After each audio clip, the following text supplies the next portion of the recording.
You are live. You are live. You are live. You are live. We are live.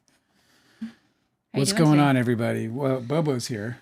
I said everybody, like there's crowds. There's crowds of people waiting. How's it going, everybody? How's it going, everyone? Great to be here. What's up, Australia? Whoa. Today, our scientist just got here. Hello, our scientist. Today, somebody watched this. I just posted one of the chaptered, and the main thing is the Wayfarer stuff. And, we do our little intros or whatever. And The Wayfarer motion for summary judgment. Yeah, the that we were Wayfarer reading. stuff. Yeah.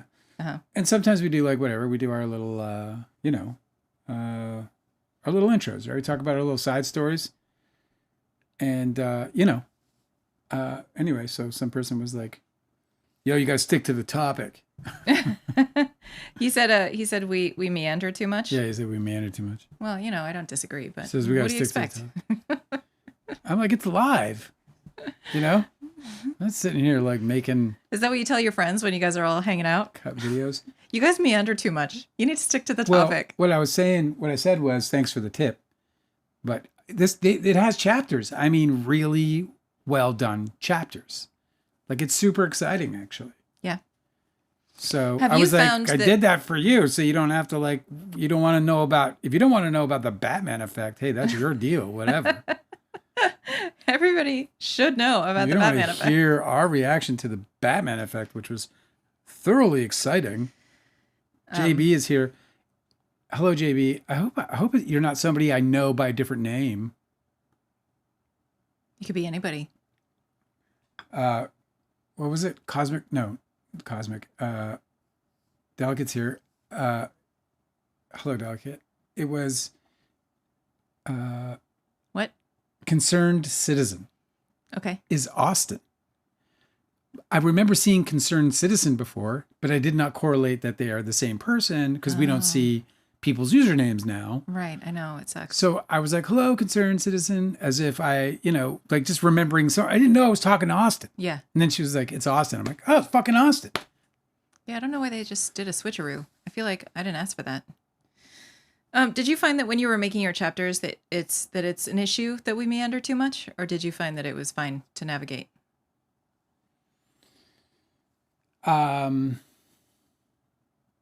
Which part? I'm sorry.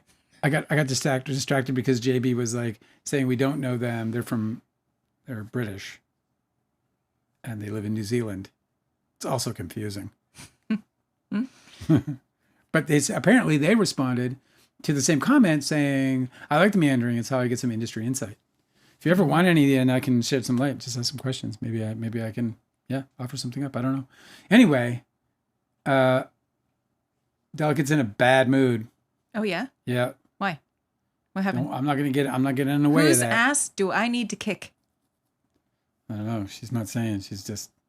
Because I'll do it.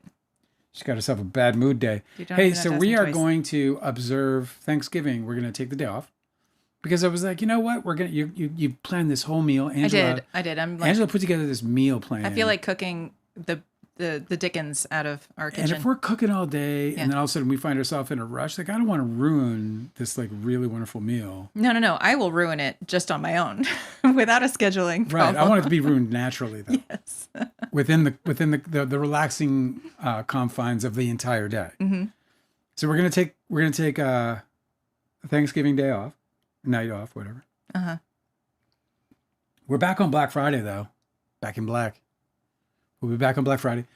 There was something else on Black Friday that was interesting. Oh, the Philadelphia Eagles are playing. Oh yeah, at 3. Yeah, so the game will be game. over by the time we go live. Or So thereguts. so we'll know what mood Dale's You guys, in. well, I'll be grumpy anyway because even when they win, it's fucking annoying. If it's a close game, you'll be all exhausted. It was a rough one this Depleted. weekend, that's for sure. That's for sure. David, David, who spells his name like a password. Yes. His The singer, right? the singer. What's the latest? Well, the LA, I guess the LA coroner and the LAPD are keeping any of the autopsy results from Miss Reyes's body a secret. They're not saying why, so the mystery thickens. A secret from There everybody? was another potential suspect on the case because there's apparently a person who was believed to be the last person to drive the vehicle. Oh. And that person was a suspect. And I haven't heard much on it. I was waiting for something to kind of break on that, and nothing did. So I don't want to just like throw out suspects and like that sucks. You know what I mean? Yeah. So, and not like we're reaching the far stretches of the earth or anything, but just doing my part to not repeat shit that I don't know is. No, it doesn't help. Yeah, like especially that. I mean, it's murder for God's sakes. Yeah, like like our friend Super Mario's brother, right, who is in prison. Yeah. People keep referring to him as if he has done the crime that he has yet to be tried for. Yeah. And it's really fucking and irritating. And there's a lot of sus shit going on around that fucking arrest. The most suspicious circumstances I've ever heard of. Like blatant fucking crazy misconduct. So David's and I heard this one thing where it was apparently that the body was too badly destroyed to potentially for them to even get a cause of death. Decomposed. I wasn't just decomposition. I think it might have been I don't know. Probably decomposition. But then I just saw today a contradictory headline that said something like the body was partially frozen, which up in the hills could possibly be if it's in the shadows long enough. I guess not though. Or if it started during out the frozen. Summer. It was like it was September, right? If it started out frozen, you know. What a fucking mess this thing is. Terrible. God, I can't believe this is a 15-year-old girl. There are like family, like there's got to be a lot of family and people, schoolmates and whatever else. I know she was a bit of a runaway and stuff and there were some troubles, but what a weird thing to have to carry around. I'm always really surprised how slow this kind of stuff goes. Like the criminal justice system goes so fucking slow. It really does. Everybody's supposed to have the constitutional right to a speedy trial, and it does not fucking happen like that for anybody. Well, it's because, I'll tell you, part of that might be because convicting somebody is such a more complex process now, especially when you're dealing with, because, there's so much going on in forensics, Mm-hmm. Cosmic Urgency, what do I appear as if you don't see the username? You appear as @Cosmic Urgency. Yeah, it's everybody's @. It's their @. Their @name, whatever that's called. So we're not getting like usernames. What's the fucking difference? Username versus the @. What the fuck? I don't know. I don't know what it is. I'm a fucking 80s kid. I can't keep up with all this shit. But like whatever my @ is, mine's @2real_live now. Yeah. So whatever my @ is, it used to be Dale Wheatley. You would see Dale Wheatley. Now it says @2real_live, which is fine. I don't give a shit about it. Dick Van Dyke is going to be... Oh, wait, before you go. Yeah. You know how you were talking about the meandering comment? Yes. Well, that's JB is with us. Oh. I just replied to that comment. I appreciate the meandering as it's the only way I can get the industry insights. It's the same person, I guess. No, I don't think I think they responded to the person. Oh, I see. Okay. They were like, I like it because the person was being critical. Oh, okay. Yeah, the person was definitely like unhappy. And I was like, but I made chapters for you specifically. Just for you. My so friend, that you could be it's like, right here. I meander. You have the tools. Please use the chapters to do your own version of meandering. Okay, so what happened to Dick Van Dyke? Is he still Dick with Van us? Dyke he lives. He is 100 years old, raised in his centurion year. He's about to turn officially 100 on December 13th. This man's a dog. How old do you think his wife is? How old do you think his wife? I'm just kidding. Just throw it out there. He's 100 years old. What do you think? How old do you think Dick Van Dyke's wife is? 26. No. Could be, though. He's still got it. That's probably when he met her. You tell me. She's younger than me. Oh, yeah? She's 54. Oh, my God. She's 54 years old. That's a weird dynamic. Leo's got to be like, what the fuck, bro? 54. He's 100. Everybody's giving me a hard time. Imagine if I had a 48-year difference. One day. If he lives long enough, that's what it'll be. 46. Yeah, I was shocked. wonder if I was reading the description. I was like, she's 54? Like this chick she's going to live another 30 some odd years. I wonder if she's surprised that it's continuing. You were about to say taking this long? Was that what you were about to say? Oh my God. She's like, I thought I would be on my second marriage now. 100% she's probably like, wow, I wasn't counting on that at all. He's a fine fellow. Plays the piano, sings Putting on the Ritz every day. Which apparently he is. He was singing standards like that with the interview. He's got a book out, about being 100. Mm-hmm. I don't know what it is. He says he feels like he's 13 years old. He says that, he admittedly can't hear as well. And he can't move as well. He says he feels like he's 13 years old. Age is such a fucking, construct. Like it is what it is. But, obviously we age, we decay. If you make a cake and you just put the cake on the counter and you don't eat the cake and it just sits there, right? It was once a beautiful cake, but it'll eventually be taken over by, well, it's made of sugar, so maybe not mold. I don't know. How does cake like degrade? It doesn't. This icing gets in hard. my house. It does not. That shit. Bad gets example. et. Bad example, Dale. I don't know what happens to old cake. I've never seen an old cake in my life. It's always just been finished. I'm so happy that he's 100, or will be 100. Did you see? We'll celebrate his birthday on the 13th somehow. Somebody posted a video of William Shatner getting wheeled through an airport, and he looks like not a day over 70 or whatever, and he's, he's like 94 or he's something. like 94. Yeah. It's amazing. He stopped aging. He did. He looks old, but he doesn't look like 90s. Probably sleeps in formaldehyde or something. Yeah, maybe. He has like an anti-gravity tank or something. To George Takei's chagrin, no less, no doubt. James Cameron says that Netflix films shouldn't qualify for the Oscars unless they commit to a meaningful theatrical release for their movies in 2,000 cinemas for 1 month. Who? And I say, fuck you on that. Who? James Cameron. Okay. He thinks that Netflix, this guy's such a rich guy shit, this rich guy. I'm like the most prolific fucking filmmaker of my era. I make more money than any other filmmaker ever. And because I do that, and because all of my movies get put into 2,000, theaters. Everyone else should have easily, to. everyone should have to. Is he whinging because he doesn't get nominated for Can shit? you fucking imagine? Is that why he's trying to narrow the nomination field? Yeah. That's why. I guess. Or he's just like, he's like, they don't I don't recognize know why he's saying it, but it's such crap. It's such like privileged, like white boys club bullshit. Not white boys club, but you know what I'm saying? Yeah, boys but club. I think what it shows is that he doesn't recognize that the environment has changed, and he wants it to just be the same way that it was when he was first making his the way he did, you went on a limited theatrical release. Yeah, what's weird and about that qualified for there was a window. You had to be in a theater, a certain number of screens. It wasn't a lot. It was like 5 markets, 4 markets. What's weird about him complaining specifically is that he is part of the reason why everything fucking changed. Like Titanic was such a fucking changed behemoth. cinema. Yeah, that now everybody like Hollywood can't be run. No, the it was same the way Jaws anymore. of its time. The Star Wars of its time. So everybody had to adapt to the change that Titanic created, and now everything's fucking terrible. Sorry for you. Everybody's just trying to make art. I couldn't believe that. I'm like, man, you are just fucking not living amongst us.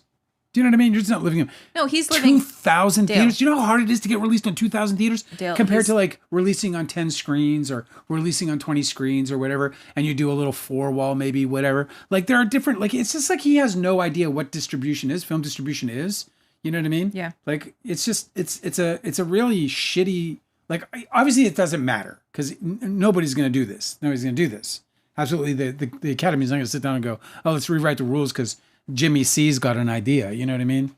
I'm not going to be surprised that somebody is out of touch when they live on a submarine and venture toward like down the fucking Mariana Trench and the fucking Titanic shipwreck and stuff. I'm not going to be surprised that somebody that does that for fun is out of touch. I just thought I'd share with you guys that James Cameron is trying to stop Netflix from getting nominated because they don't release on 2,000 screens. And like he's picking on, he's not thinking about the rest of us. Like, what if, I'll tell you who, last year's Sweet, Anora, the movie that swept the Oscars, that wasn't released on 2,000 screens ever. There's no way that was. How many screens was Anora released on? And it won 5 Oscars. That's crazy. How many screens was Anora released on? 1,500. It started in 6, and it got to 1,500. So according to him, It doesn't count. it wouldn't count. You know, it won 5 Oscars. And by So- the way, it only expanded because of the hype. Why does he think that the exhibitors? Wait, is it the exhibitors or the distributors that would make that decision? It's well, it would be the distributors, right? Well, it's a joint decision, because if you put a movie up in a movie theater, the exhibitor has the right to boot it if it's not doing anything. Okay, so he's saying that which of those entities should be in charge of who qualifies for a nomination? The Academy, right? No. Whatever. He's saying that there should be a qualifying requisite. A theatrical run, yes. So who would decide that qualifier? Well, it's already been decided. There is a qualifier Dale, currently. I'm asking. I don't know. Who decides how many screens a movie gets on? Well, that's it's between the distributor and the studio typically. Okay. So, but I've never delivered delivered a movie, let alone try to distribute. So he says that the Oscars should be screens. Exclusive to movies that get that much studio and distributor support only. Yeah. How is that helpful? It's you not. know what I mean? It's not. It's a garbage So thing to say. you want it to be even more about popularity politics?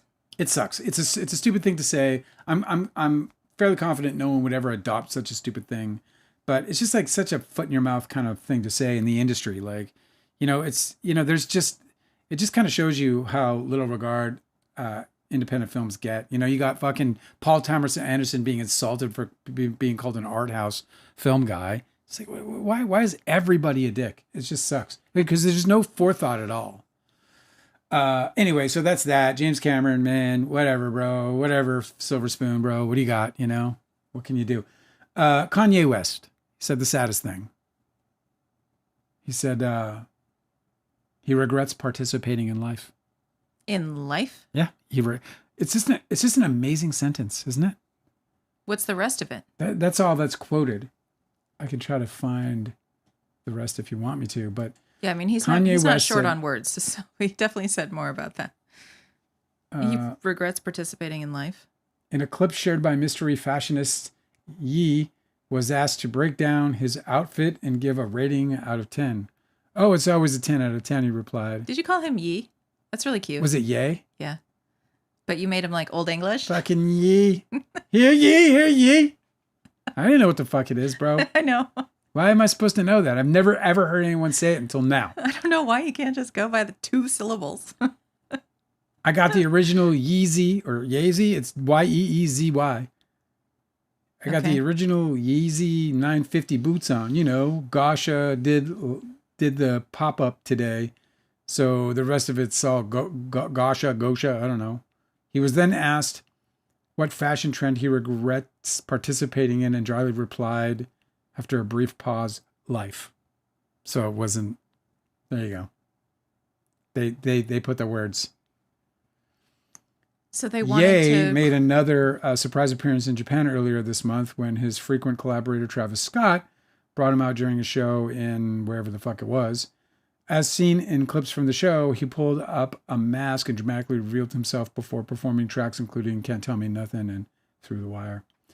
Anyway, so it's just, I thought it was more profoundly sad than that, but you forced me to read the article and now I just wasted everybody's time. Yeah, well, that's the thing about clickbait headlines, like they're like, okay, what can we do with this and make it interesting? I was hoping that I wasn't hoping anything. The sentence was a profound sentence to me. Regrets participating in life. But that's not what it was. Well, shit. These headlines, man. Did you like his early records? Kanye? Yeah. I never got into him once. Really? No, Did you hear it around and just didn't care? I've heard it around and I was like, yeah, that's good, and then moved on. It never hooked me like the Fugees did, like The Score, or right. Wu-Tang or Arrested Development or any of those guys. I mean, You know what I mean? I went right to the movie, not Arrested Development. What?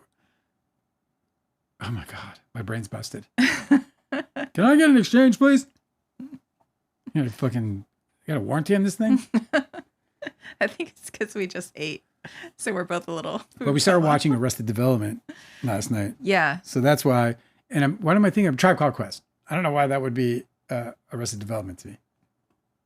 There's something else missing in that.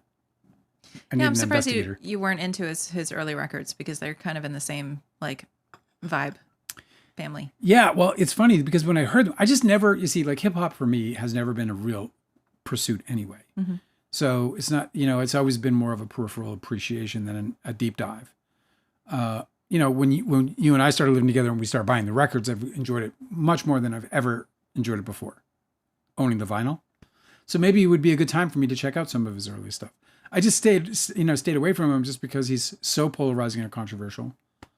And he didn't used to be. There was like there was a real turn. It's been a long time. I think some people think that it was when his mother died that he kind of like just went off the deep end. That's what John said. I think John Legend. I think people suspect that maybe he was always mentally ill, but he just he couldn't handle. I mean, I feel like celebrity status really fucks with people easily. Or, like I think there's a lot of people that can't handle it. And I think that if you're already a little bit fragile, a little sensitive, then it's definitely something that's going to take you over the deep end. Well, I think the problem he's faced with is that he has psychological issues, and he's got a bunch of people who will support him in making decisions that are probably bad for those issues rather than helpful. Yeah. I find that it's not interesting to me anymore to make fun of him. Like everybody likes to make fun of him. Yeah. But it's just like a sad situation now. That's how I view it. I view his life as sad. It's like you see a guy who accomplishes what he accomplished, and he was considered an absolute genius, and then to go from genius status to this sort of spectacle of mental health mm-hmm. is just when we were going to make that music show with John Legend for Showtime. First out of our mouths was Kanye because we knew they knew each other. And he was a massive star. He was like, no. Really? Yeah. Because he's hard to deal with. John was like, absolutely no. And then we convinced John to ask. And then John asked him and he said, yeah. And they were like, all right, fucking cool. We're going to have Kanye. And then like, it was like days later, John called. He was like, we're not doing Kanye.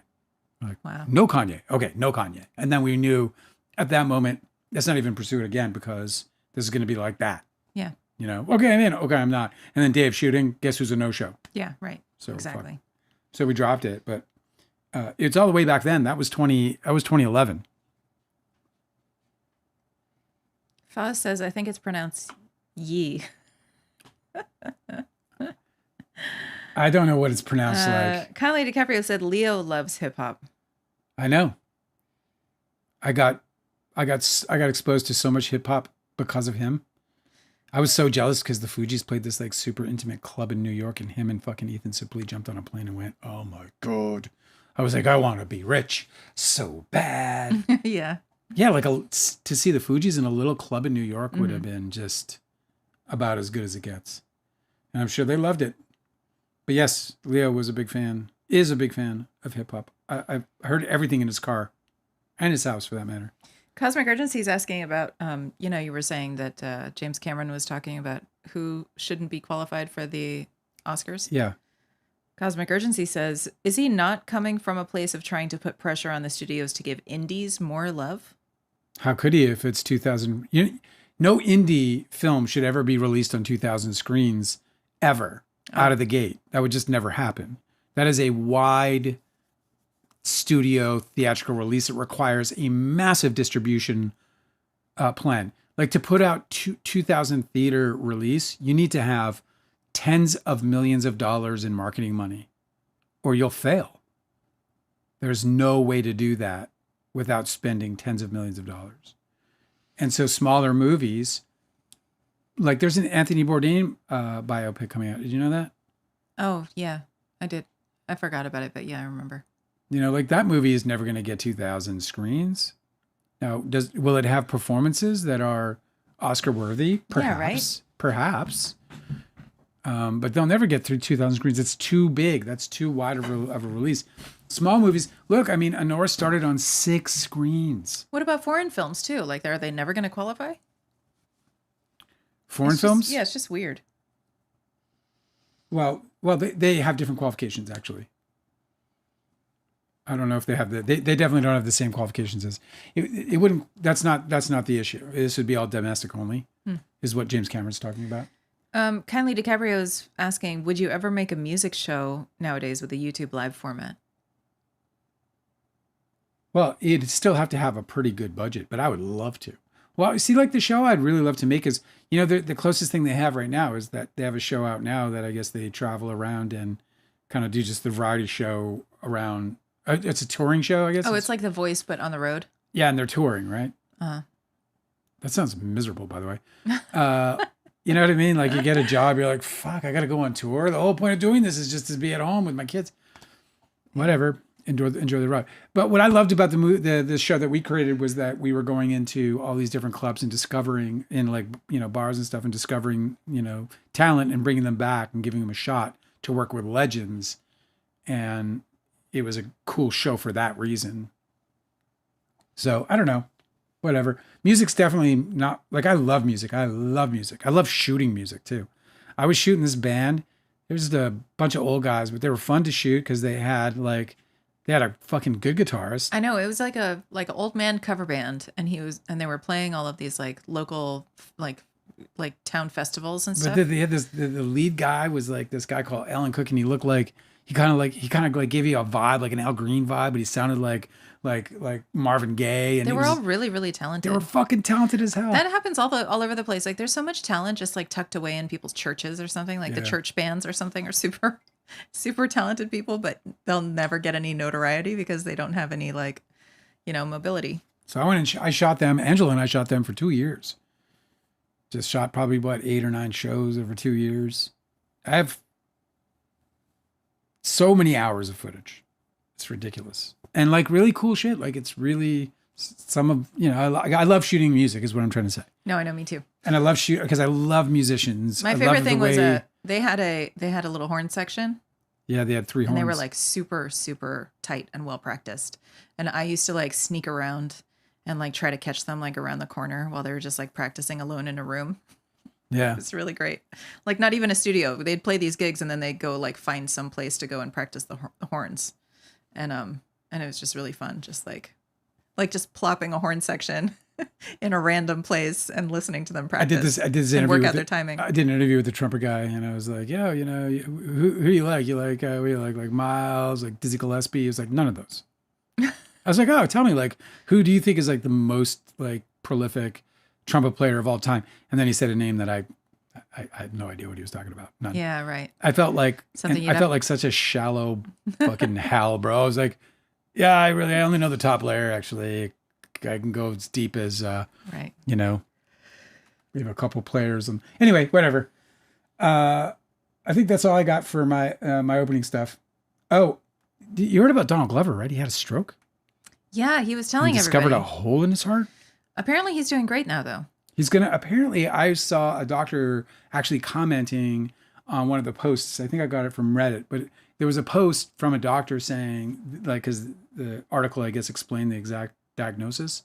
And he's like, the prognosis is awesome. He's like, he'll live a totally normal life. Incredible. Isn't that wild?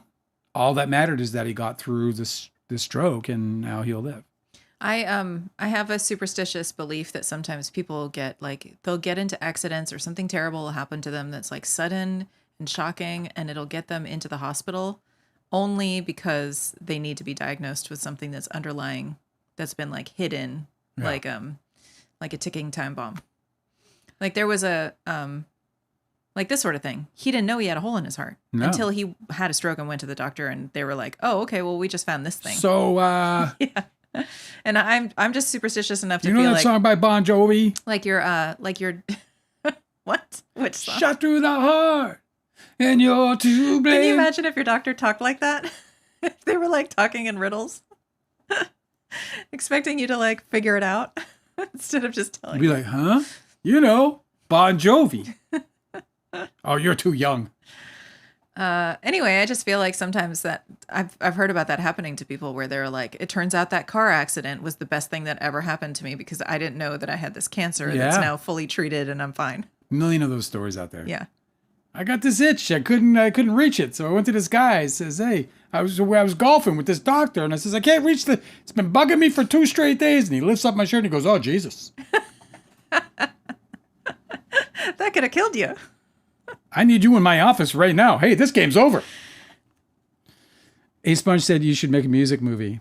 I don't know. Speaking of music movies, Yes. we're watching a documentary right now that is being turned into a feature film. Yes. Starring Hugh Jackman and Kate Hudson. Hudson. It's called, Lightning and Thunder. no, it's called A Song Sung Blue. That's a stupid name for it. And I think it's coming out in December. And I went looking for it because their wigs in the movie are very extravagant. So I was like, okay, who are they playing? He looks kind of like Neil Diamond, but what's going on here? So it turns out that the music documentary, I mean the movie with Hugh Jackman and Kate Hudson is same name. It is based on a documentary of these two people who are they're a cover band, a Neil Diamond cover band. He sings Neil Diamond and she sings Patsy Cline, which is like adorable. And they're huge. They don't even go they together. Get massive. Yeah. Like people cry in the audience and shit. We're watching the documentary. It is. You ever see that the documentary The Winnebago Man? No. You haven't seen The Winnebago No, Man? I think I did. I think you showed me that like way early in our relationship. It's really great. This kind of reminds me of it in terms of vibe, you know, because like it's like you're in this era, and the era is just it's saturating, you know, it just permeates everything. As soon as you turn it on, I feel like I'm sucked back into being like a child, like a toddler, and like coming up to my uncles and like wobbling up to them in the 70s and seeing them in the ridiculous clothes with clothes and the ridiculous hairstyles and mustaches and all that shit from the 70s. If you can see the documentary A Song Sung Blue, it's worth watching before the movie. I'm loving it. We're not done it yet. No. We're taking it in between. Like it's like it's a great story. We got 15 minutes in between thumbnails. I found it by searching on, I searched on Google and then I found it that way because apparently it's unlisted. Oh, no, wait, maybe I found it from Reddit. Anyway, you can't just like search for it because I don't think Cosmic Energy is saying that movie looks corny as fuck. That movie's going to surprise the fuck out of some people. Because you're going to think it's corny as fuck. You're going to think that. I just hope that I hope that they manage to make them unglamorous. You know? No Two Trolls is with us. Did you know that we have 2 people from New Zealand now? Oh, sweet. Yeah. What time is it over there? In New Zealand? Current time in New Zealand. Is this like I don't know. Your sister lives in Australia. It's morning, let me see. Time. Well, where my sister lives, it is 10 a.m.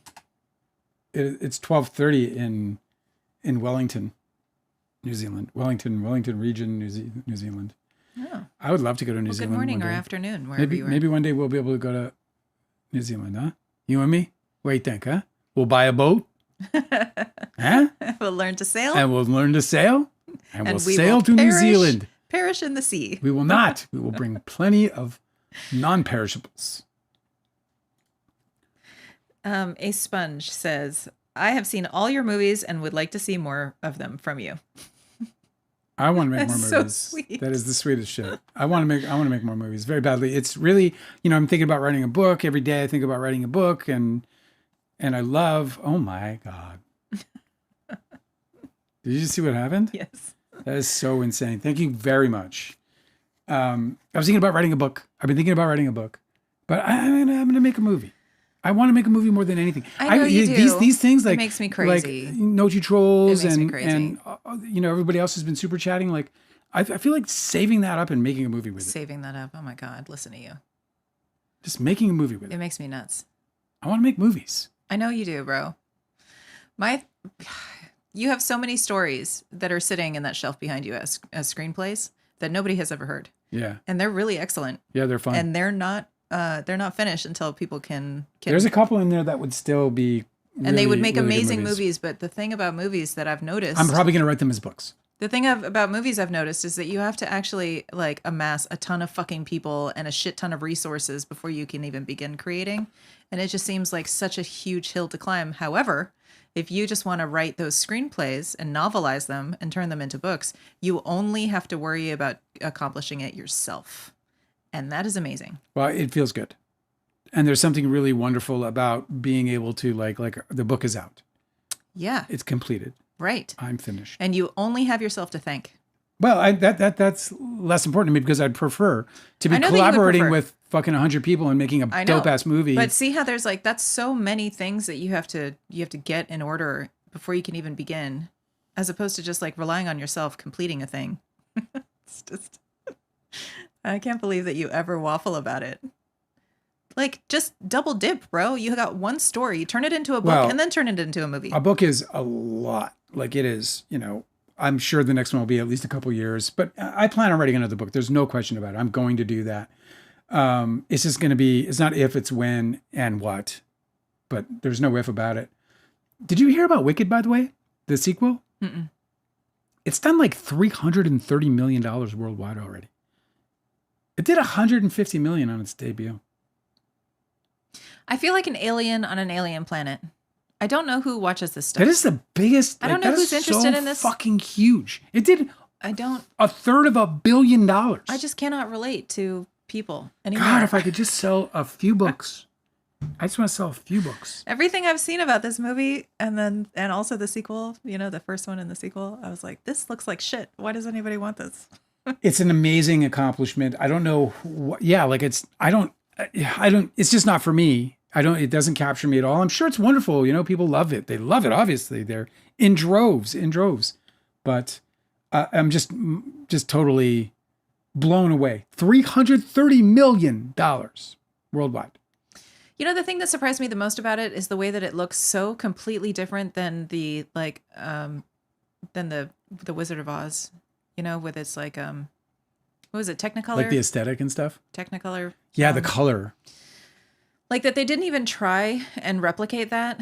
It would have looked so fucking cool if they had tried to do something like that with a modern movie. Cosmic said it's the homosexuals. That must be what it is.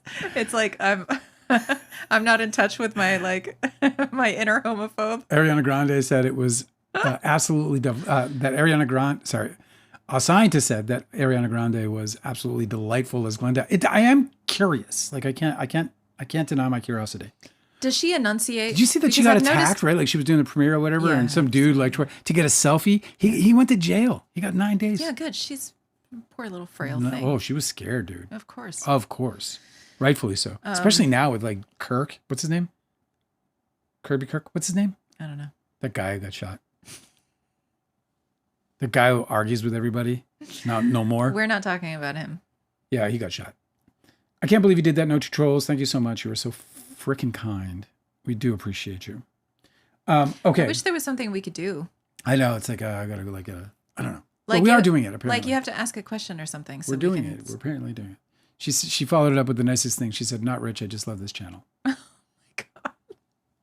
That's so sweet. It's highly rewarding. It's certainly something we work hard on. And, but it's also something we're benefiting so much by.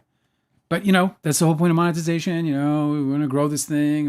I want this to be a permanent thing in my life. I really do. So I know it's here beyond the trial. I know I'm going to go past the trial, for sure. We're here until summer minimum. If all it does is cost us money, we'll be here till summer minimum. I hope that by then we're fully monetized and we have I got to figure out whatever. What's next? I like. Oh, it's Antonio Banderas reveals his role as a mentor in the Anthony Bourdain biopic. He said he was cleaning fish every day.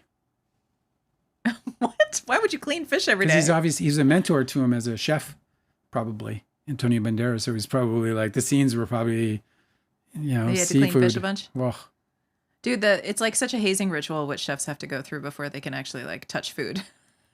Such a stinky set. They have to do like the fucking worst. Dale and I used to watch Hell's Kitchen, which is the fuck's his name?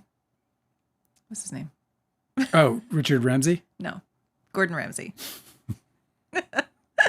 Gordon Ramsay, and he just basically like hazes the chefs have to do so many horrible, like so much grunt work.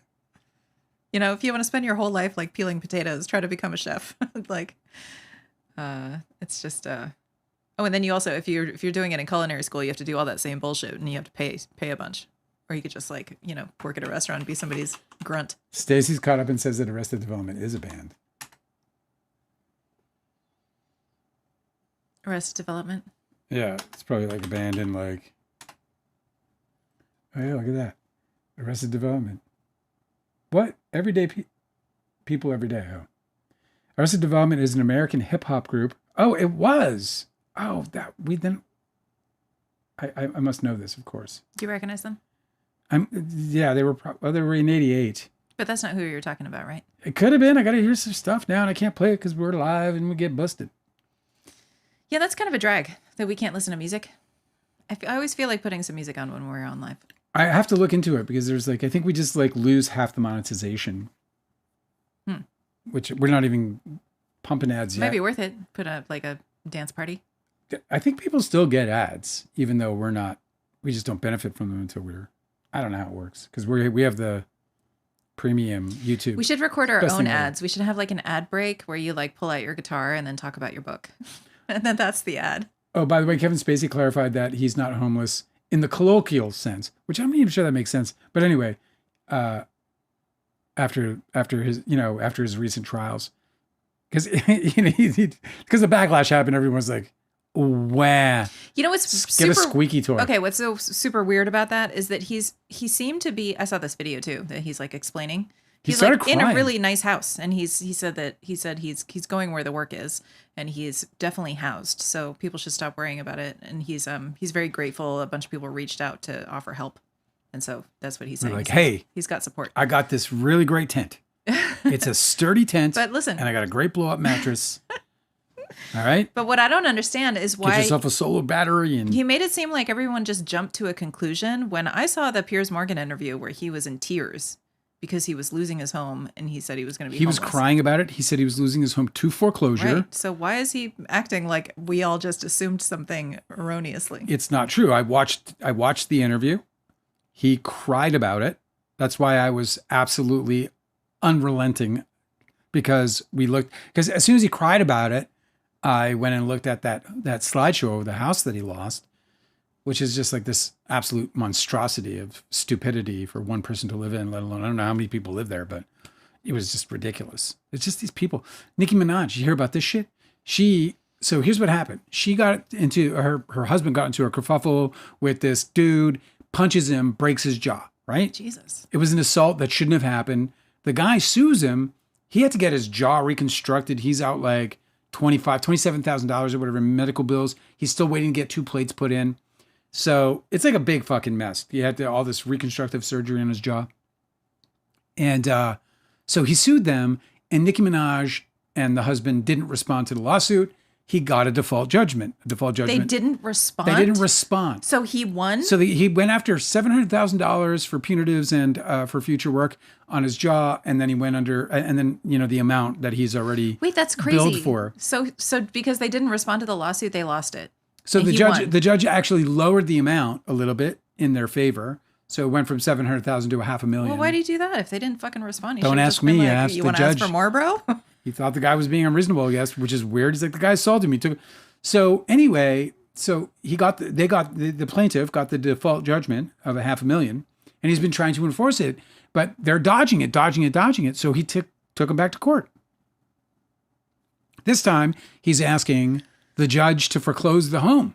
They have a $20 million house. They have a $20 million Nicki Minaj has a $20 million mansion in Los Angeles or thereabouts. What does that even fucking look like? It's just gaudy. And so check it out. They have this $20 million. So, there's disclosures, and the judge now is waiting on, she wants the Bank of America to disclose all the interest that is due. They want to make sure there's enough equity in the sale of the home to cover the $500,000 to pay this dude. So check it out. So the judge is like, tells the plaintiff, hey, we just need this one thing. Everything looks good. I'm going to foreclose on Nicki Minaj's $20 million mansion so you can get your $500,000. Because these guys are fucking So fucking dodging this guy's payment. instead of just paying the guy, So she has she's apparently gonna lose her house? She has $6 million in equity in terms of mortgage payment, like in terms of mortgage room. So check this out. Like, you know, we talk about like fucking people going broke and stuff. She has this $20 million mansion mortgaged to $13 million. Mortgaged to $13 million. She pays more interest probably in a month than we earn in a year on a fucking mansion. You wonder how these people go damn broke. that's crazy. Why would you fucking do that? You can buy like a $5 million gated home in Los Angeles, no problem. But they got to have the fucking shopping malls or whatever. So she owes $13.3 million on this home, this $20 million mansion. There's, about $6 million in equity. So they're going to lose their house because And it's going to happen. they're just dodging this dude who they violently struck and broke his jaw. Well, so can they fix it now, or is it definitely going to happen? The judge is asking for the Bank of America to. The way they can dodge it is by paying the guy $500,000. If they give him $500,000, it's a wrap and they can move on. And I would imagine they're going to do that. No-brainer. But there she is, like, pro-Trump and UN and all this other stuff. And look at the shit they're pulling. It's nasty. And there were like rumors about her. You probably heard them, like mean girl shit. Like and you're like, well, it's mean girl shit. Who knows? Maybe she was. Maybe she wasn't. But fuck, man, this is some nasty shit. But what's really shocking to me was that they had a $13 million mortgage. Like, why would you on this earth? Like, I mean, how rich do you have to be before you're comfortable with a $13 million mortgage? All that's over my head. I don't. Which part? Well, I've never been.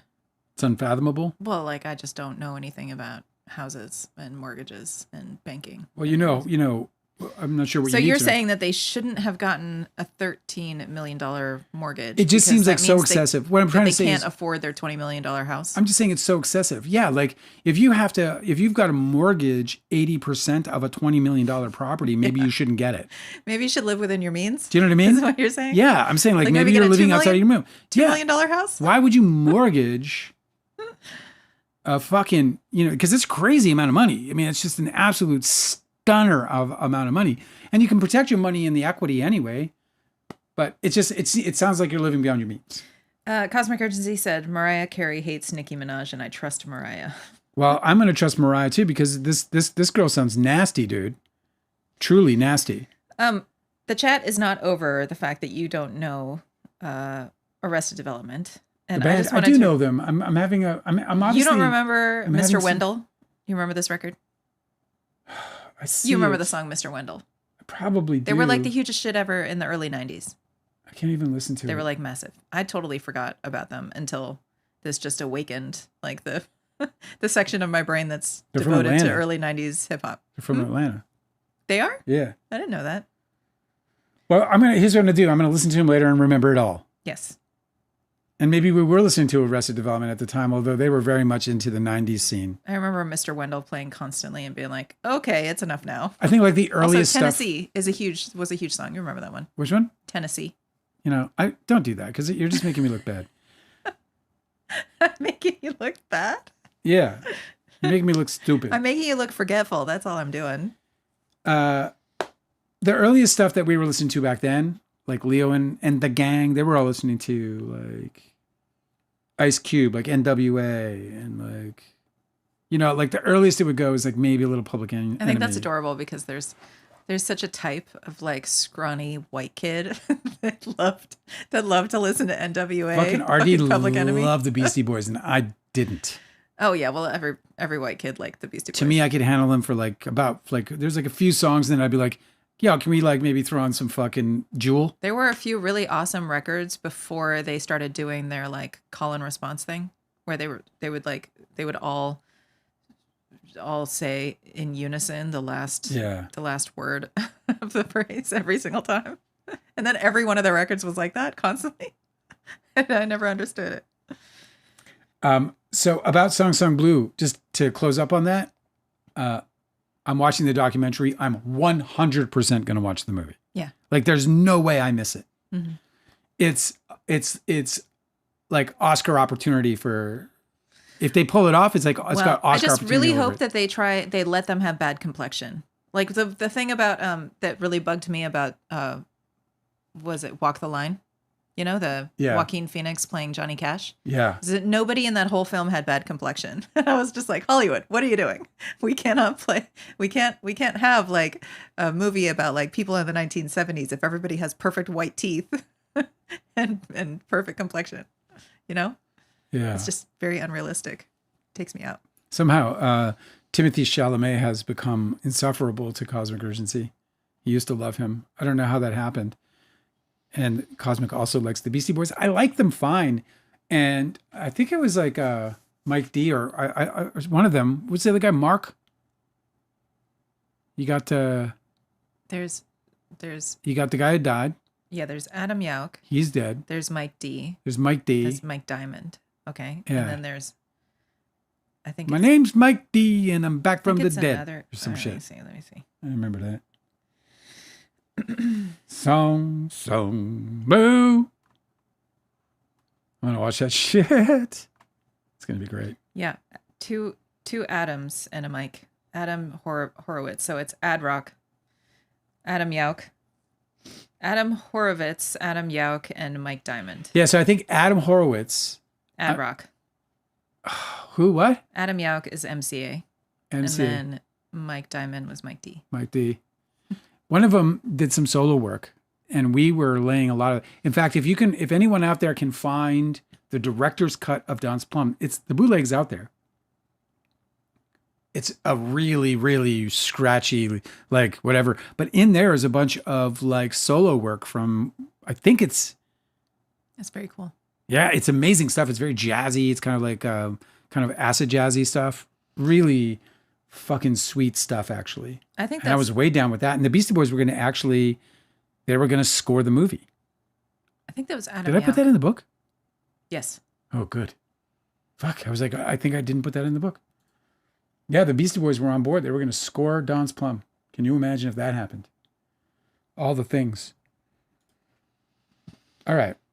What else you got? Anything else? You got anything? What was the last thing that you said about A Song Sung Blue? You're looking forward to seeing it? Yeah. I said it's got Oscar potential if they pull off what we're seeing in this documentary. If they can make that come to life in a movie, Mm-hmm. I mean, that's my kind of movie to direct. Like if I was given a movie to direct, this is the movie. Like that's not my own material. Mm-hmm. Yeah, like home video documentaries. They're the fucking coolest. I guess that's about it. Aaron Paul and his wife Lauren moved to France. Aaron Paul and his wife Yeah, moved they, to France. They said it was the fires, but I think it was Donald Trump. Yeah, there's a big exodus, and it makes me real nervous. A lot of movie stars are like, A lot of the rich, "Hey, man, Norway's great any time of year." a lot of the rich people are leaving. I'm like, wait a minute. What do they know that we don't? Probably lots. But then a few of them are staying, and I'm like, okay, it's still safe. It's not a total exodus. Yeah, exactly. In the chat, there's some Chalamet stuff talking. I wonder if is Chalamet going to be up again for this new movie he's got? Doesn't he have a movie out right now?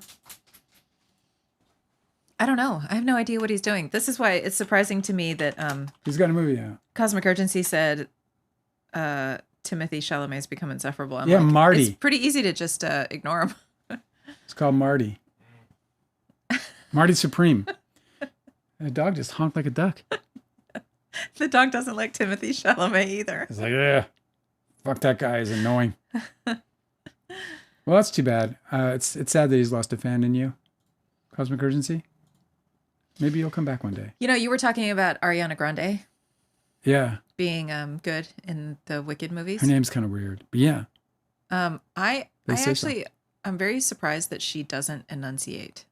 One thing that irritates me about, She doesn't enunciate. yeah, so she's performing in a musical. Or when she sings. When she sings, you can't tell the words she's using. Yeah, not at all. And it's really irritating in a musical where I'm like, okay, but the words matter because they wrote it to Tell the story. tell the story.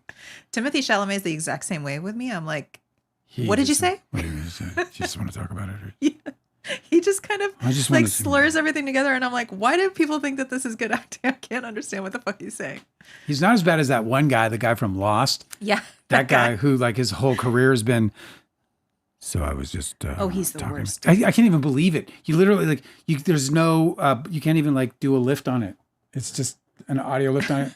It's just terrible. The dog keeps groaning. What's his name? He was in Black Phone, right? The Black Phone. What the fuck's his name? I want to shame this guy. Jeremy Davies. Jeremy Davies, you have to do better. Yeah, Jeremy Davies. Jeremy Davies, you have to speak up. Jeremy Davies, I can't understand what you're saying. Why are you always whispering? Why do directors let you whisper, Jeremy Davies? Bobo didn't get into Lost. Oh shit, I got lost in Lost. Penne. Come on, how can you watch that pilot and not watch the whole thing? It's a plane crash, and there were survivors. Penne. And then when it got to the hatch, that was it. I was so hooked. I was yeah. What is in the hatch? You were hooked in the hatch. Yeah, I couldn't get out of it. It was thoroughly exciting for me. That guy was my favorite character. Desmond Hume, who was in love with Penne. Penne. His name is Henry Henry Ian Cusick. Did you know that that the director of photography of Don's Plum went on to shoot Lost? Oh, really? Yeah. No kidding. Yeah. Do you know which episode? No. I think he was on a bunch of them. I think he was like a crew guy. Well, that's cool. He wasn't the DP. So he got to hang in Hawaii? Apparently. And That's where they went. Make a weird show? Yeah. Never heard from that guy again. It's not weird. I guess it's not weird.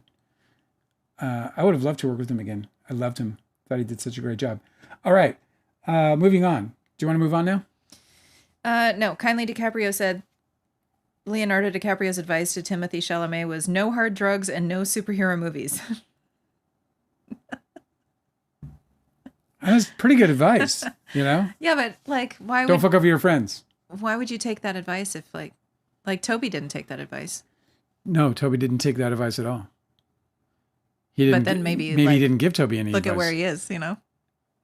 Well, he's. What do you mean where he is? He's fucking. He can't. He's fucking busted. The guy doesn't have. He doesn't have much of a career. Not in acting. That's what I mean. Oh, okay. Because he took superhero movie. Maybe that's why. You got no staying power. He also was just like a meh actor. Like Tobey Maguire's a meh actor. Like there was nothing like, Timothy Chalamet is an infinitely better actor in the few things I've seen him in. This is true. Compared to Tobey Maguire. Mm-hmm. Tobey Maguire doesn't have, Timothy Chalamet and Leo, they kind of have similar vibes in terms of like the lack of inhibition, I guess just inhibition in general. They're just uninhibited dudes, So, I can see how his advice to Chalamet should go. Playing a superhero in fucking Hollywood is kind of a death sentence for some. It's weird how it is for some and not for others. Yeah, I guess it depends on whether their agents are satisfied with that paycheck or whether they want to keep working for more. Yeah. Mateo says Toby's going to be in the next Spider-Man, apparently. I just don't know. Good for him. See, well, that's the other thing about why Leo was giving that advice is because it's all you do. You're just like, he just plays Spider-Man now. Mm-hmm. He did Babylon. I think he produced that. And he did, but he's, and it's like, it was sad to hear from Chris Walken when he said, all people ask me to do is this character this caricature of myself that, but I don't know what show, what movie it was where that kind of broke out. Maybe it was Dead Zone. Was it the Alien one? No, it was before that. It was before that. Yeah. I guess that was fucking weird. It started with Deer Hunter because he did have some of those like eccentric. No, there's no way it started with Deer Hunter. Maybe not. No, he didn't start that with Deer Hunter. It's crazy. It's Angela had this comedian friend and he put together a show and all it was a bunch of comedians doing Chris Walken impersonations. What do you call it? He called it All About Walken. He called it All About Walken. And I'm sitting there next to him and I looked at him and I was like, you didn't call it I'm walking here? I'm walking here. I'm walking here? And it's a walking impersonation show. You didn't call it that? It's right there. It's right there on your lap. I'm walking here. It's a bunch of people impersonating walking, and you didn't call it "I'm walking here." I couldn't believe it. And he just looked at me. He was like, hey, with that smile that he has this creepy kind of Jim Carrey-like smile. And he's like, no, I didn't think of that. I was like, well, you should change it. now, dude, if you're going to have it again, I'm walking here is the name of that fucking comedy special. He didn't like that advice, I don't think. The weirdest thing I ever heard. Why wouldn't you like that? Is that not a superior name? Then what did he call it? The all about walking. What is that? It's nothing. It doesn't even make sense. It's not even all about him. It's just a bunch of people trying to be him. We're not gonna. You're not sitting there learning all about Chris Walken. I think I think they did a good job, and they had a lot of fun. That's probably where his focus was. All right, we're digressing all over the place. Shall we get to the meat pie? To the meat? To the meat pie? To the meat pie? Yes, we shall. We have these interrogatories to get through. I'm excited to get through them because I'm cutting all this stuff together. And please come at us with all questions. And did you see this? I got to show this. Let me see if I can get this up. Hang on a second. Before you begin, let me go to my switcher. Let me see where this thing is. Is this it? Yeah. Look at this thing. I'm going to just put this on here. Actually, let me. What is this? What are we doing? Oh. Do I need to see? Yeah, well, it's not coming through for whatever. I'm going to put this on. Hang on. Yeah, you'll see. You don't need to see it if you don't want to. What is it? This is the TMZ. Oh, yeah, they can see the meter. Isn't that funny? Oh, no, maybe they can't. This is the TMZ poll. This poll started a few days ago. And I think I mentioned it. I said it was overwhelmingly for Justin Baldoni. And at the time, it was like 65,000 votes. As you can see now, it's 80,000 responses. Who do you believe it says? Yep. Justin Baldoni. So if you want to know why our views are lackluster, Justin Baldoni, 91%. We're a minority. Blake Lively, 9%. I mean... They love this over on It Ends With Lawsuits. They're like, and they're making fun of the 9%ers as being,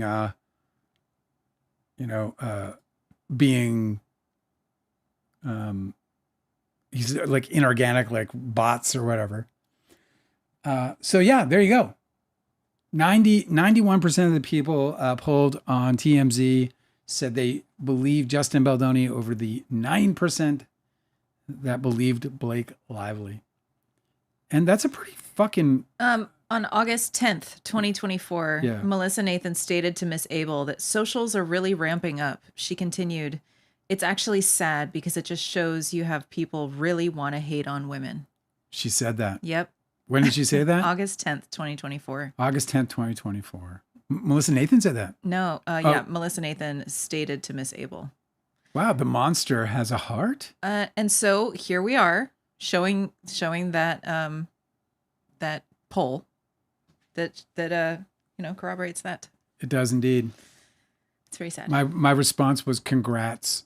Because they posted it, and my response was, yeah, congrats to you. But I'll tell you, man, it makes sense because we can't get any kind of traction posting this content, but it deters me not.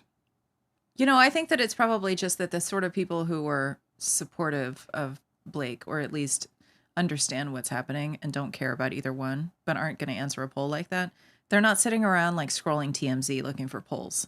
Do you know what I mean? Yeah. And the people who are like dogpiling on Blake Lively and have all these like really weird, like frenzied pro Baldoni accounts, they're sharing these polls. Yeah, so and that they TMZ can is go a conservative, right-wing kind of, bogus show or whatever. Anyway, I just thought I'd share that with you because I thought it was interesting. I'm just not surprised that it's a poll on TMZ that is reflected this way. They're the ones who've been telling this story and it's on their platform. Yeah. So. Cosmic Urgency said, I didn't know. He was asking if I didn't know that we were the majority. I certainly did. Sure. I mean, yeah, of course. When I had my fallout with Andy Signor and he on it, he was like, you're the only one, Dale. He's like yelling at me. You're the only one. And I was like, okay, so what? Does that mean I should I'm supposed to go along with the lie? Yeah, right. I'm supposed to go along with the lie now because I'm the only one? I'm sorry you guys are all fucking mean and shitty and want to believe and hate a woman because you don't like her. Because that's all this amounts to me, in my opinion, is that this whole thing, because whatever, you can have your issues with her claims. You can say, hey, I'm sitting out waiting for the jury. The amount of vitriol and literal hatred being thrown at this woman and everything she's ever associated with, every person, every project, everything that they can pick on with her. They're taking everything out of context. So that means they're deliberately lying. Like that Forbes interview was a deliberate lie. Like the actual interview is totally the opposite of what they portrayed. That's right. To the public, to make the public even more angry and more hateful toward this woman. It is woman hate. Now, there's no way I would ever participate in anything like that. Why would I? I can't believe that so many do. I can't believe we live in a society that is so completely broken that when it's blatantly obvious. You know, I had a friend of mine when the Danny Masterson thing broke, and Danny Masterson was somebody that I knew fairly well back in the day. He was around all the time, and back in those days, I would have called him a friend, even though we weren't, never spent any time alone together. You were just in the same circle of friends. We were in a circle of friends. We hung around. We hugged each other when we saw each other. We were friendly. We were friends. That's how I would put it back then. Today, nothing close to that, of course. But I was in a conversation with this dude whom I still keep in contact with, back in LA.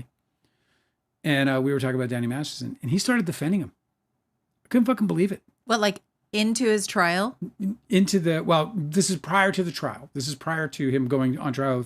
But at this point, there were he'd been fired from Netflix. Right. There were a dozen accusers coming forward. Yeah, he knew about the allegations, and he was like... The one who actually didn't win her case in the last trial, her claim, this is the one that was dating him, woke up in the morning and realizing that while she was sleeping, she had been drugged and she had been raped while she was sleeping. A horrific story, but I believed every word of it. There was when you read her account of what happened, there's no doubt what happened there. Well, so this person just thought they were all lying? Yep. He had multiple accusers. He thought that they all... He was like, I don't know. I conspired. Because Kevin Connolly together? had been accused also at the same time. We were talking about both of them, and I was like, yeah, the Kevin Connolly story seems a little weird to me, and it did. Although I've learned more to be that it's very plausible, because she just built this scenario that just seemed so weird, because it was instant.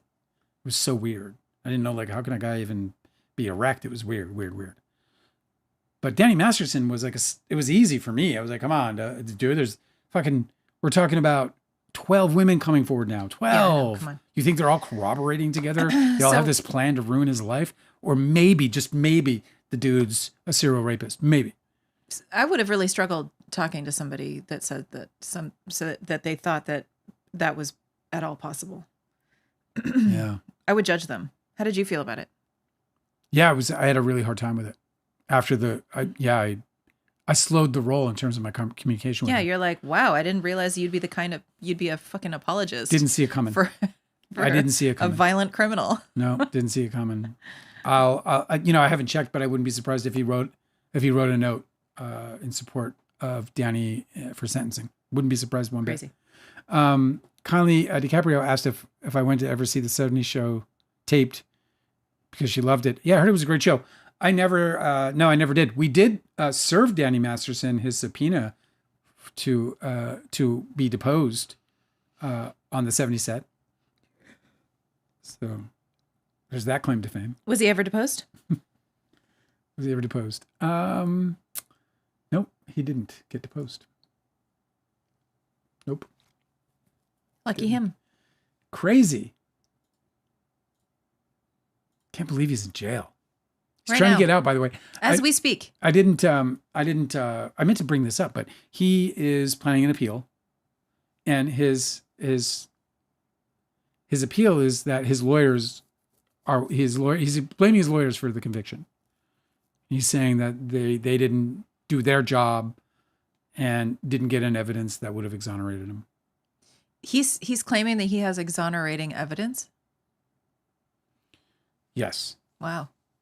He doesn't have that. There's no way He's not going to get out of jail. It's not going to happen. I mean, I would be so fucking shocked. Oh my God, will I be shocked? Maybe he'll come on the show.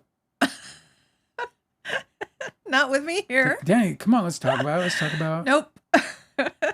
I mean, you can do what you want, but I'm not going to be involved in it. him and Allison Mack. And I was thinking about like guests, and you know, if we ever have like guests, I think my first guest that I would want to have is Corey Feldman. Why? Because he's been through it, man. I just want to like sit down with a guy who's been through it and be like, you know, let's talk about it. Like talk about the love and talk about the loss and just hear him tell the story. Try to, you know, I've always felt like there's something between Corey Feldman and the interviewer that prevents the world from seeing Corey Feldman as he might truly actually be. I know it's true. It's always so like rigid. It's always like too formal. Yeah. Like they're always like, here, come into this lit studio and, you know, sit in this tiny little perch of a chair. And it'd be cool if we could create an environment where people can just be, where those guards could be dropped because we've created a place that's safe enough where they'll be able to, you know, we can also tape them. We don't have to do live interviews just so that they can like fuck up and be like, yo, no. Yeah, right. I did not mean to say that name. But it would be really fun. And we could do that. We could like bring on like, you know, maybe I'll reach out. Okay. You never know, man. Maybe I'll sit down and be like, hey, bro, you know, people told him to, and he ended up like, whatever, doing something with me on Twitter, but people reached out to him and said, you got to listen to Dale Wheatley because he was trying to come out with his story about, you know, being a victim in Hollywood. Cause it was a tweet. And then he started liking like some of my tweets, or he liked one of my tweets. I can't remember what it was, but somebody told him, yo, you gotta pay attention to Dale Wheatley's story because he was like going through it, you know, with his own. And he's like, I don't know what to do with my documentary. And they were like, oh, you got the same problem as this guy. He can't get his movie distributed. That's fucking rough, dude. When you're trying to speak out and the whole system is like, we really just don't want to hear it. You know? It's rough. All right, let's do it. Let's jump in. Interrogatories, part 2. All right, so just to recap what this document is. Yes, Cosmic Urgency, you have a shot with Eric Michael Cole. I think he's married, but that doesn't mean anything. What? Sanctity of marriage. Come on, what's that for? It's taxes, right? Do you want to finish up with the chat before we... No, yeah, this is Cosmic Urgency asked that and I have to go with it. I don't understand what happened. Eric Michael Cole. He said, do I have a shot with Eric Michael Cole or not? And I said, yeah, you do. I don't even know what Cosmic Urgency looks like. I'm like, yeah, why not? Yeah. Eric Michael Cole is a fucking handsome dude. I think he's still handsome too. Like, I think he's aged well. I don't know for sure. Do you want to talk about it? Sometimes when I'm laying in bed at night, I just think about Eric Michael Cole. I'm just like, I think about that day back in Formosa with that long mane of hair he had. You're manifesting it? And I'm like, man, where'd you get them cheekbones, man? I'm going to be out of the picture, solid. and then you can fall asleep next to Eric Michael Cole. He was pretty, man. I'll tell you what, I'm straight as a board. Oh my God, but what are we talking? I you know, that guy will make a straight man gay in a minute. All right, go. Are you sure? Yes. You want to talk about other things? Have I told you about James Cameron? Keep going. Let's go. Okay, so Blake Lively has been asked by the tag parties to answer some questions. And one of the questions was, what have we said that was so bad about you that you think you can sue us for conspiracy and aiding and abetting harassment and retaliation? Yeah. Okay, so yesterday we were talking about some of these. We only caught up to mid-August, so I'm going to pick up there, okay? Yeah. On August 15th, 2024, Miss Abel sent a message to Mr. Baldoni, Mr. Heath, Miss Case, Miss Coslow, Miss Nathan, Mr. Mitchell, with an Instagram post posted by the Verified People account captioned at Brendan Sklenar joins the latest episode of People in 10 to talk about It Ends With Us, working with Colleen Hoover, facing imposter syndrome as an actor, and more.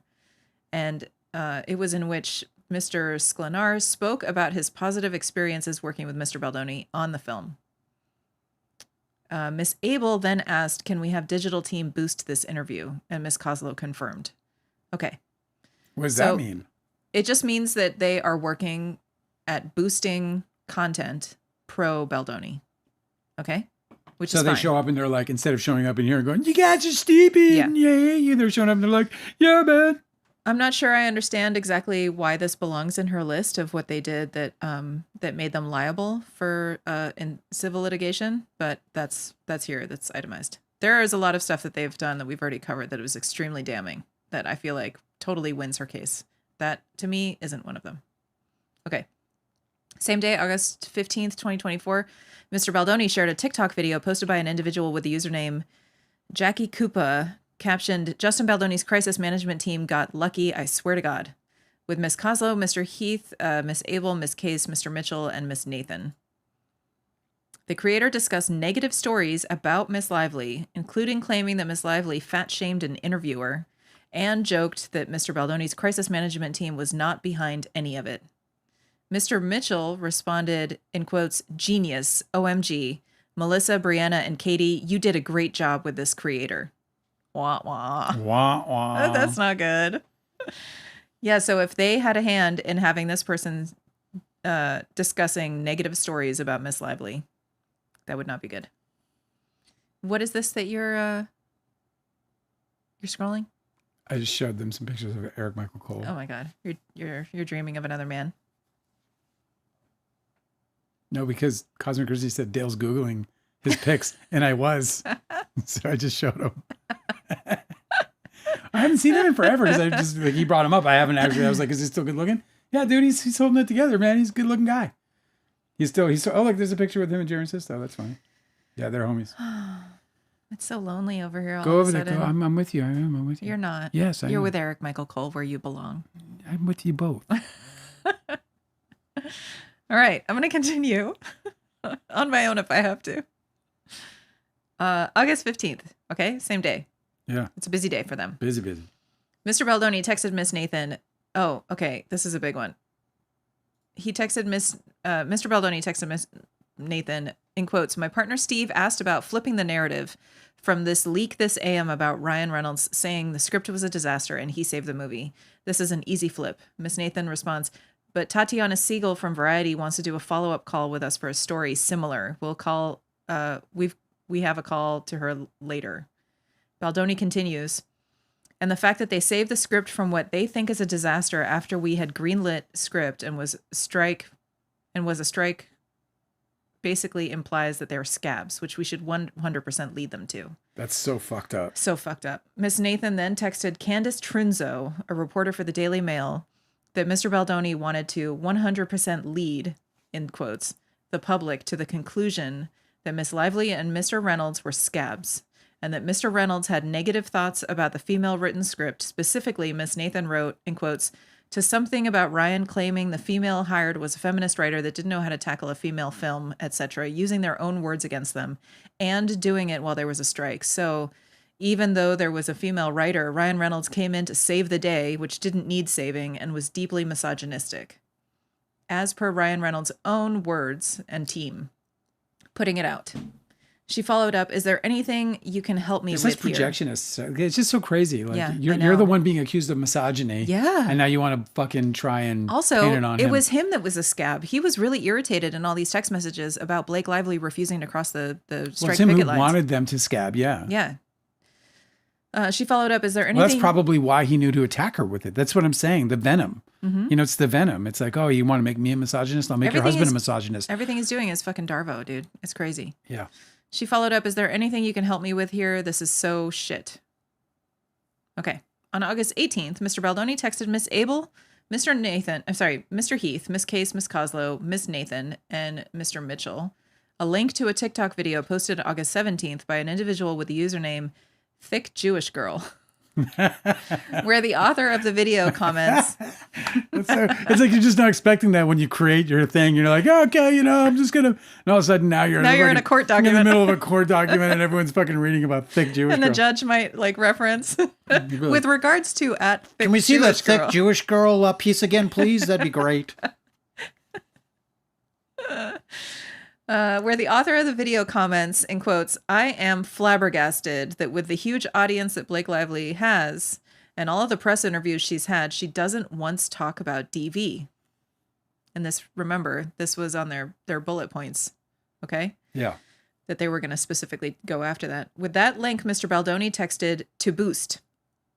Miss Abel responded, yes, definitely let's boost these vids. And Miss Coslow responded, we'll let digital know.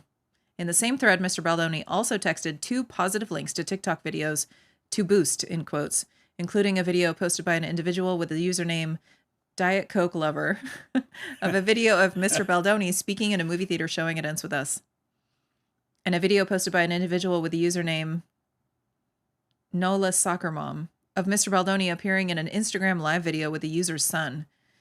Mr. Baldoni confirmed that he sent content to Boost online in his deposition testimony. So his sending, I'm flabbergasted that with the huge audience that Blake Lively has and all of the press interviews she hasn't once talked about DV. So that was one of the things that these publicists were going to really harp on her for. And they have that documented, that they put an internal memo out saying that they should go after that. Okay?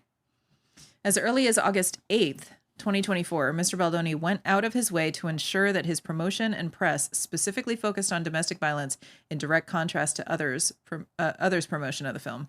Mr. Baldoni directed his social team as follows, in quotes, I'd like you guys to start posting me only talking about domestic violence and clips and why this movie is so important.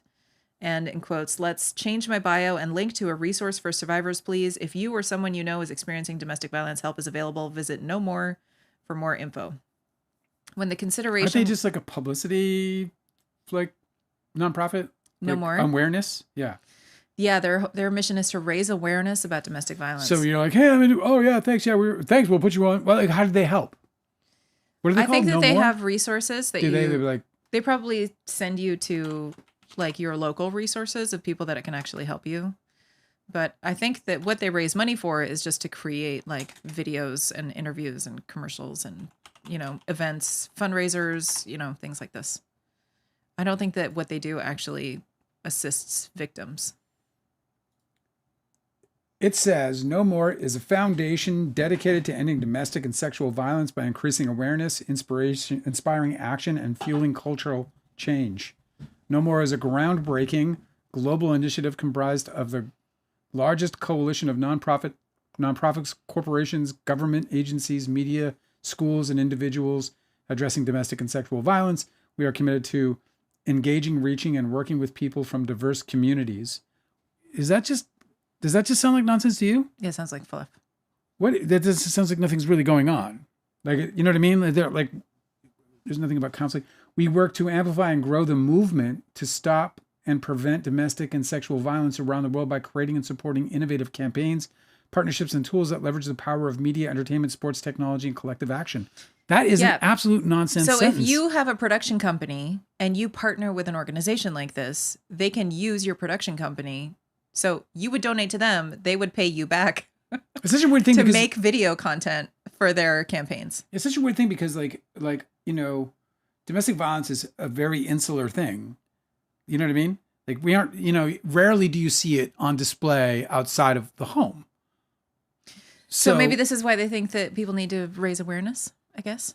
It's just like, I don't know where the penetration begins. Like how do you make a difference when it's like, it's a secret. Like I was beaten and abused, beaten to the point of bruised and, bleeding and all that as a kid. And it was just all about hiding the bruises. And then we just go out and march on. So it didn't matter if there's like a commercial of domestic violence going on or before a movie or whatever. That would not have changed my domestic situation. I'm not sure that domestic violence is one of these causes that people are not aware of. It's a little weird. There's a lot of organizations that exist to raise money so that they can fund their organization. And that's basically, it's just a loop. Like all the pictures are people walking around with like no more signs, holding no more signs. All the pictures are like come to our events, and it's just people walking around holding a no more sign.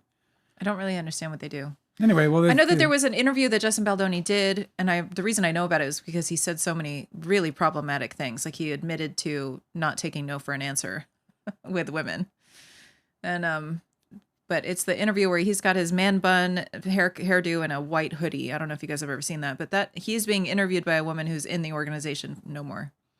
He's been partnered with them, but I think that as a production company, you would do that as a strategic partnership so that they spend money on you, and then you send money to them, and it's just like this like feedback loop, you know?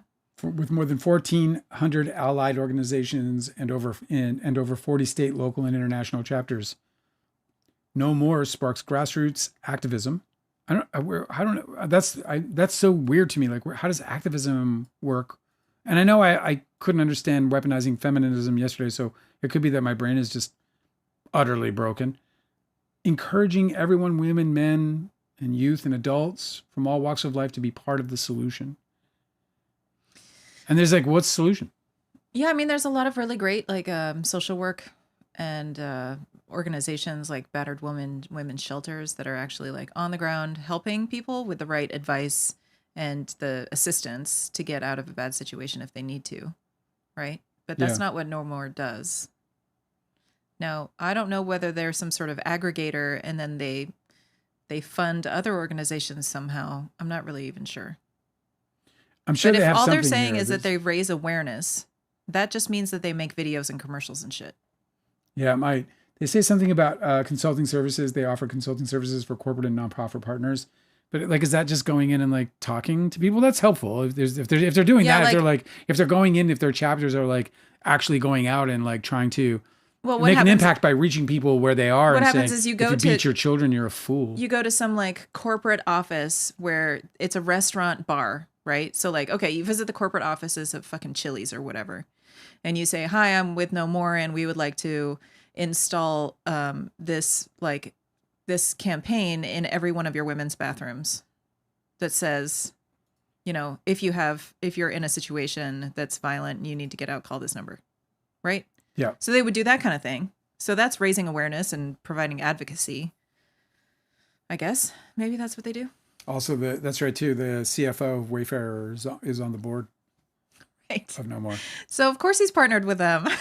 Like it is them. I'm so skeptical of these kinds of places because so many people, like Elon Musk, for example, he gave $500 million a year to charity. It's his foundation. It's his charity. 80 or 90% of it went to his own charity it's just that he is in charge of dispersing the funds for. I know it. He gave himself money. I know. You start a foundation so that you could funnel your money there instead of paying taxes. And he took a tax deduction. He gave himself money and took a tax deduction. I know. Donald Trump did it with the Trump Foundation. It's just, you just don't know what these fucking places are. It's like where scammers wash their laundry. You know what I mean? I don't know. They launder their money. Yeah. Yeah. Go ahead. Do your thing. Sorry to interrupt. All right. This next one. Okay, so they jumped the timeline back a little bit. As early as August 8th, Mr. Baldoni went out of his way to ensure that his promotion and press specifically focused on domestic violence in direct contrast to others' promotion of the film. Mr. Baldoni directed his social team as follows. I'd like you guys to start posting me only talking about domestic violence and clips and why the movie is so important. Let's change my bio and link to resources for survivors, please. If you or someone you know is experiencing domestic violence, help is on the way. Visit No More for more info, okay?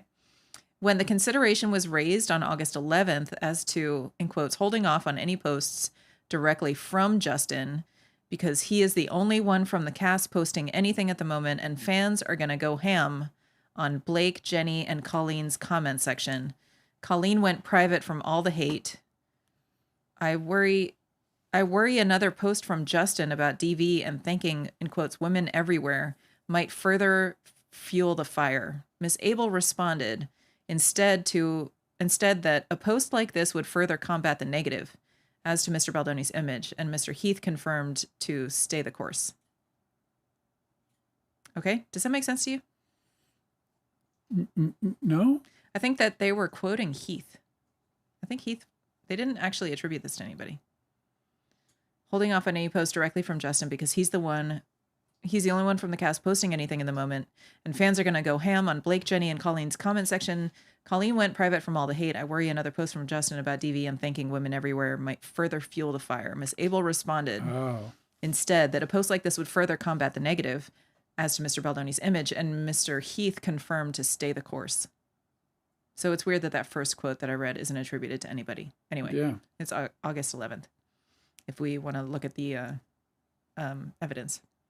On August 18th, Miss Abel circulated a recording of a TikTok video captioned hashtag green screen, hashtag Justin Baldoni, hashtag Blake Lively, hashtag it ends with us, hashtag Colleen Hoover, hashtag FY page.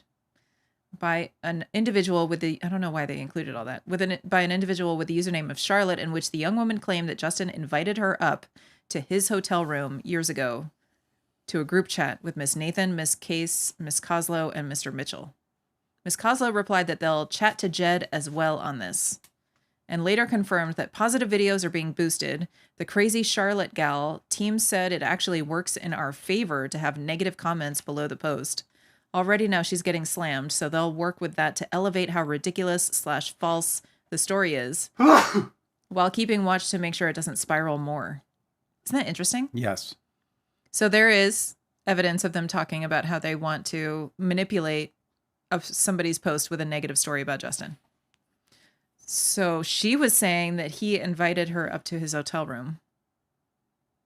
I mean, doesn't that fall though into the category of like working for your client? Like, you know, it's a negative story about me and you're like, maybe focus on his good parts. I think that if you're claiming that you're not doing any of that you're not suppressing any negative stories, about your client, and that you're boosting negative stories about Blake Lively.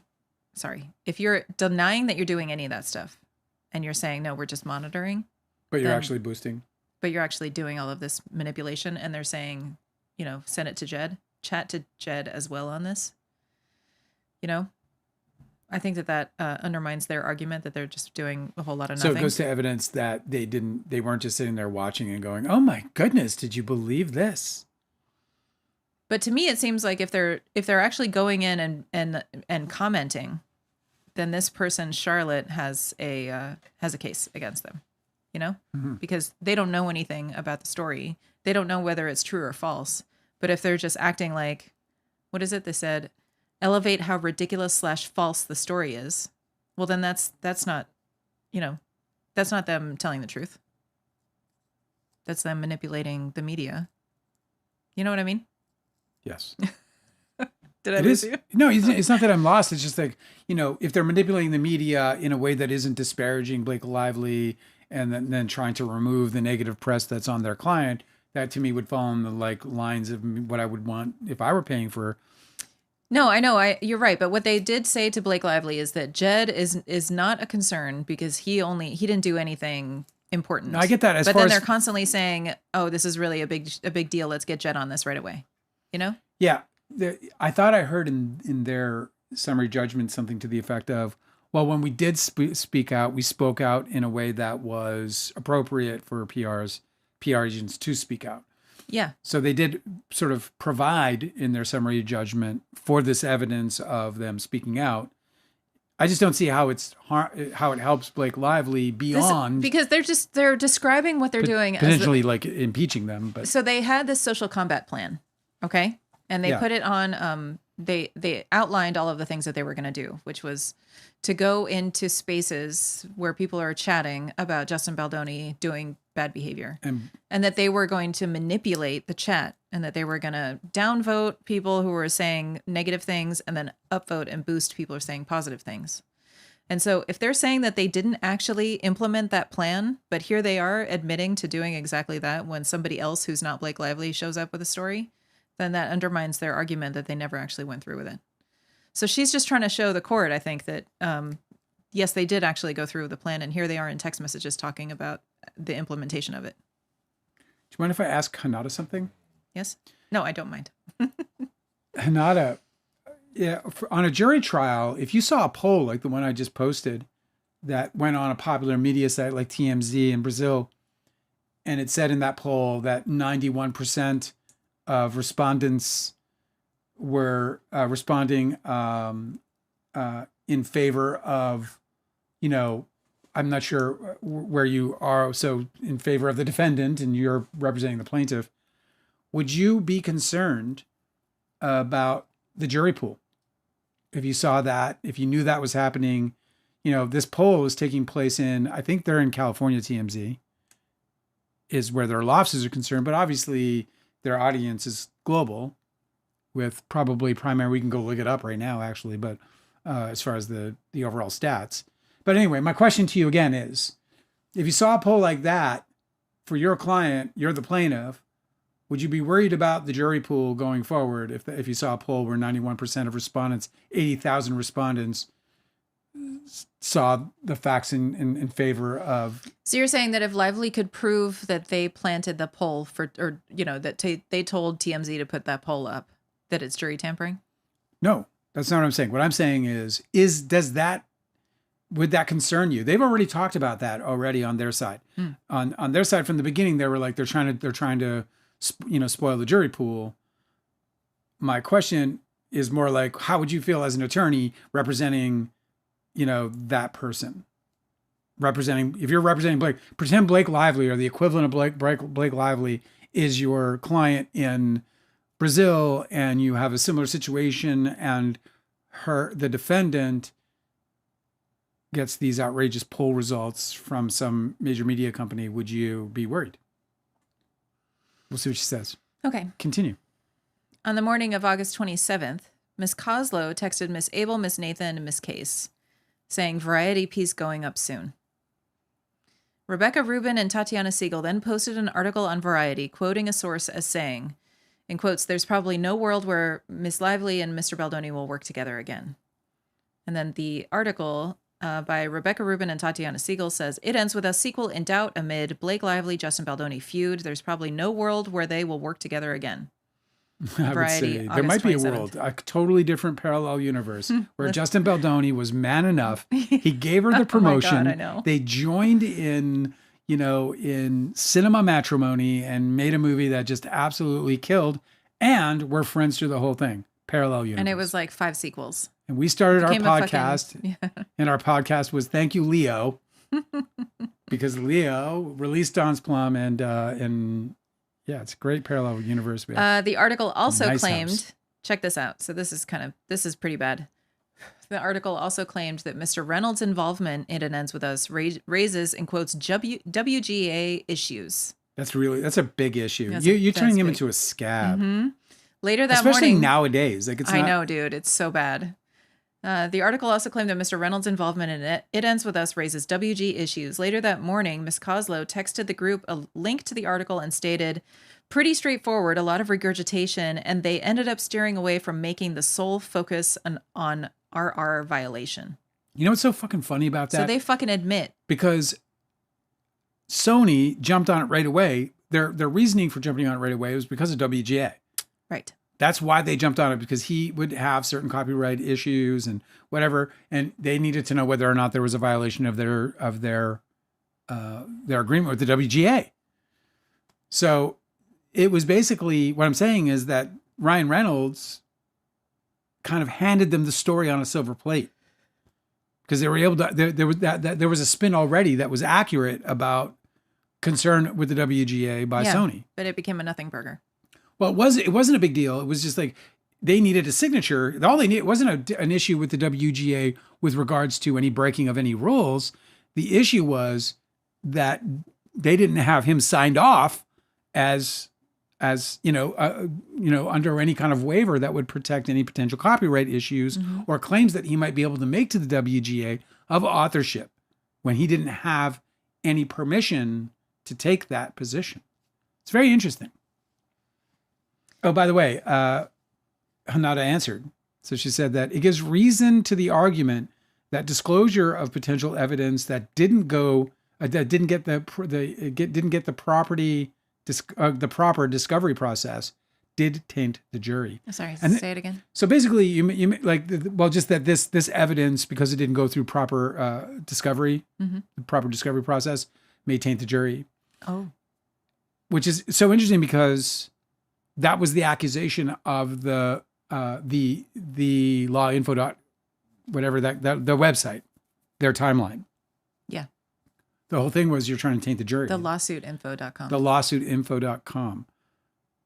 That was all about them trying to taint the jury. Yeah, apparently tampering they with were the going to jury. make that a much bigger deal. There was going to be a lot more stuff on that website, but the judge kiboshed it. The judge was like, "What the fuck is this?" Crazy. Okay, so just the last part of the thing that I read before, they made in bold. So we haven't seen a whole lot of bolding here, but they made this quote in bold.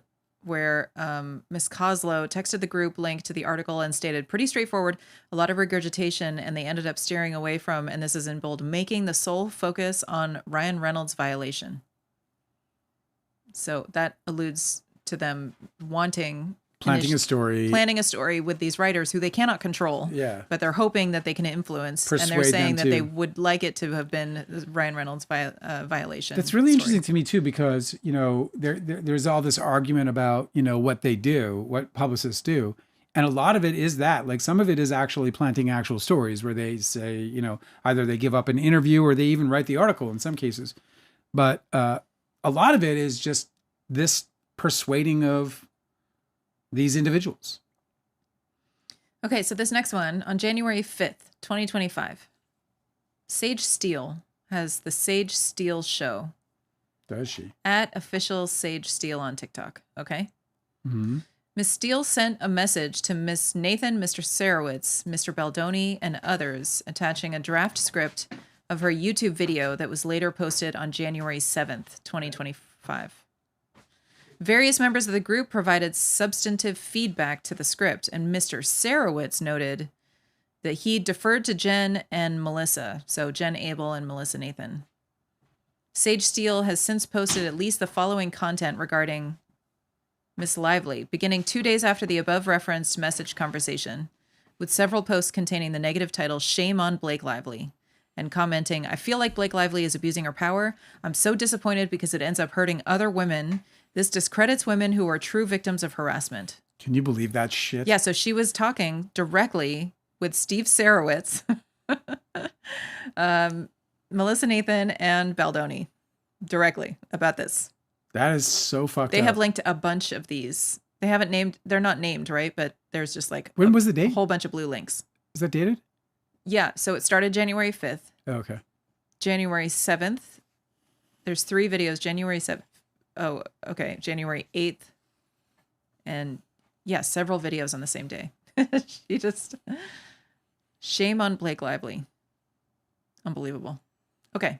So that definitely counts. Yeah. You're not supposed to be able to do that. On January 30th, 2025. It's not true. Yeah. Miss Nathan texted with Perez Hilton. But that is a direct retaliation. I'm sorry. But that is direct retaliation. I mean, that's absolutely specifically about trying to discredit her claims of sexual harassment. That's really big. Steve Sarowitz noted that he deferred to Jen Abel and Melissa Nathan regarding the script. She was asking for feedback, and he was like, yeah, I'm just going to defer to these two. So, you know, in regular fucking billionaire Steve Sarowitz fashion, he's like, yeah, I got all these businesses, I pay all these people, but I don't get involved. You know? Yeah. Anyway, her post was titled "Shame on Blake Lively," and she comments, "I feel like Blake is abusing her power. I'm so disappointed because it ends up hurting other women. This discredits women who are true victims of harassment." Yeah, that definitely fucking counts. Okay, on January 30th, 2025, Miss Nathan texted with Perez Hilton regarding, in quotes, "inside drama concerning It Ends With Us." In response to Mr. Hilton asking for clarification on the purportedly insider information, Miss Nathan wrote, in quotes, "I am happy for you to say this to that. Source close says, Blake and Ryan need to know that the other side has texts from Leslie Sloan to reporters that show attempting to place stories about Justin from July. She started this. As a member of Miss Nathan's Circle of BF Trust," Brian Friedman, right? Circle of BF Trust, Mr. Hilton has created more than 500 pieces of video content and about the same number of posts of sensational headlines, almost entirely disparaging, about Miss Lively for reporting sexual harassment since August 2024. In his videos, Mr. Hilton has called Miss Lively disparaging and insulting names such as Blackface Blake, Lying Lively, Ku Klux Khaleesi, and Litigious Lively. Those are the dominant disparaging nicknames I've heard. Yeah. Coming out of so many different people's mouths. Very recently, as a matter of fact. Perez Hilton says, Blake Lively confesses to the judge that she's conspiring with Justin Baldoni's former publicist. Blake Lively has this judge in her pocket. These are all YouTube titles. Perez Hilton, a terrible day for Blake Lively, another loss for her. The judge in the Justin Baldoni trial ruled. Anyway, whatever, there's a whole list. Just a shout out for some likes. If you guys got a second, and there's like 25 people here. We have 8 likes. Let's see if we can't get those likes up to 10, double digits. Thanks for the help. That's the end of our bullet points list. And now this is more narrative. Okay. So Miss Lively further responds to Tag's interrogatories. Okay.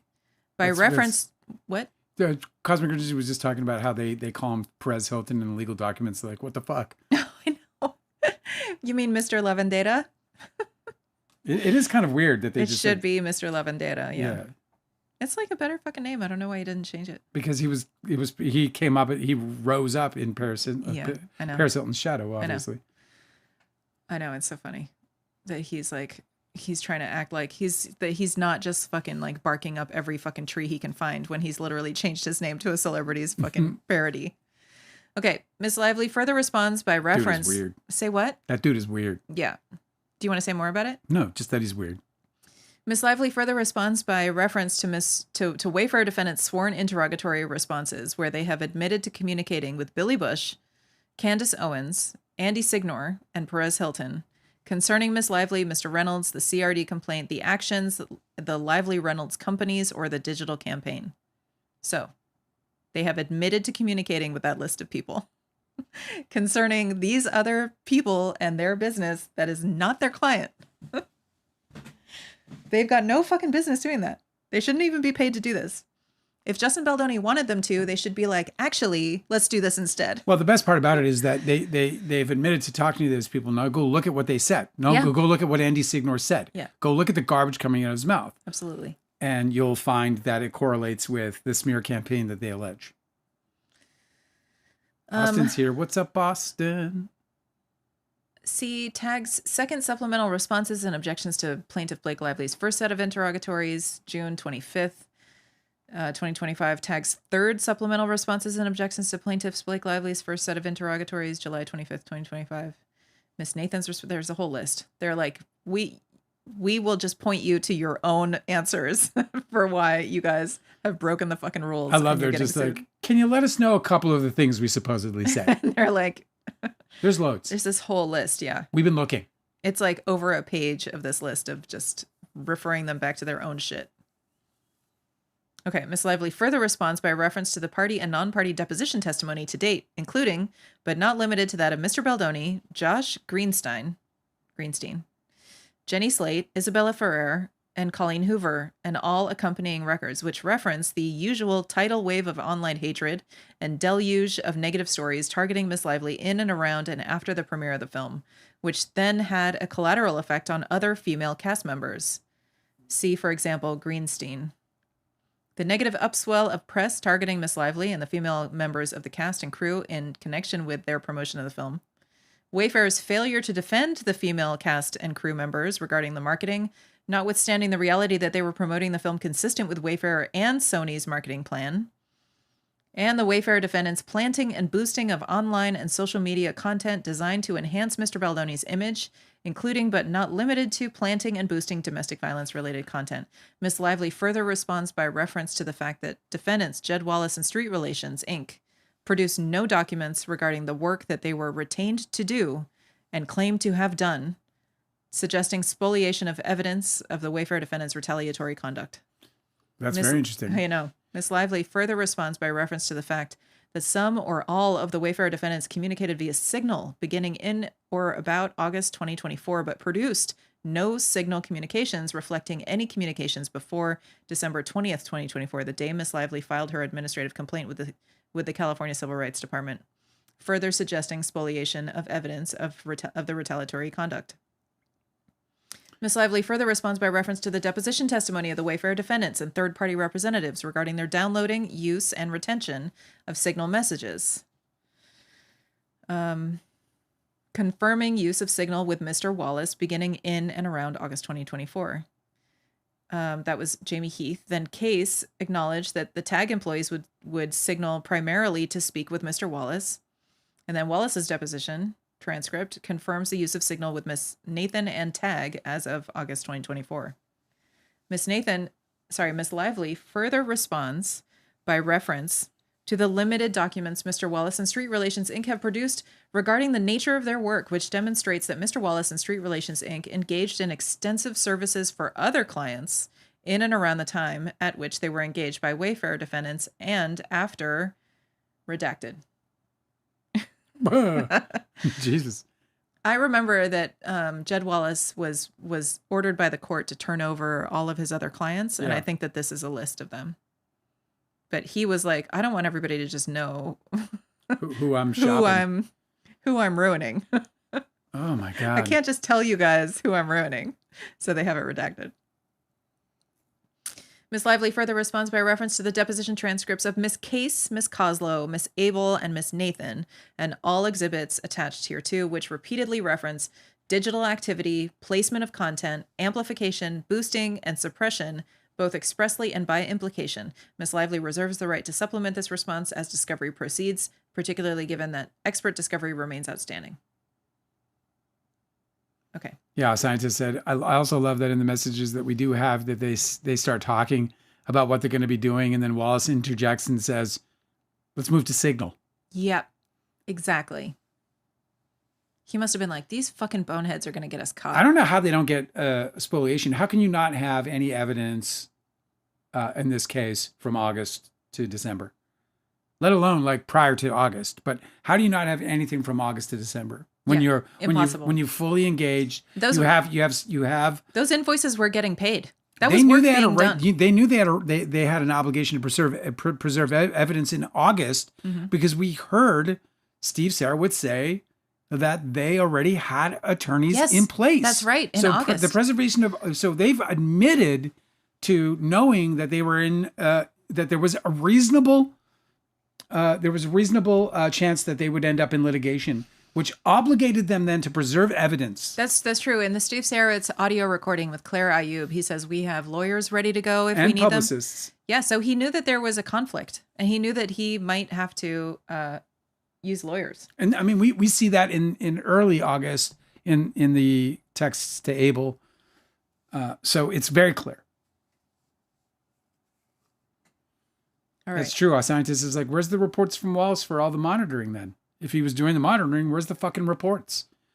Is he just calling up and being like, yeah, it's pretty quiet on Yahoo?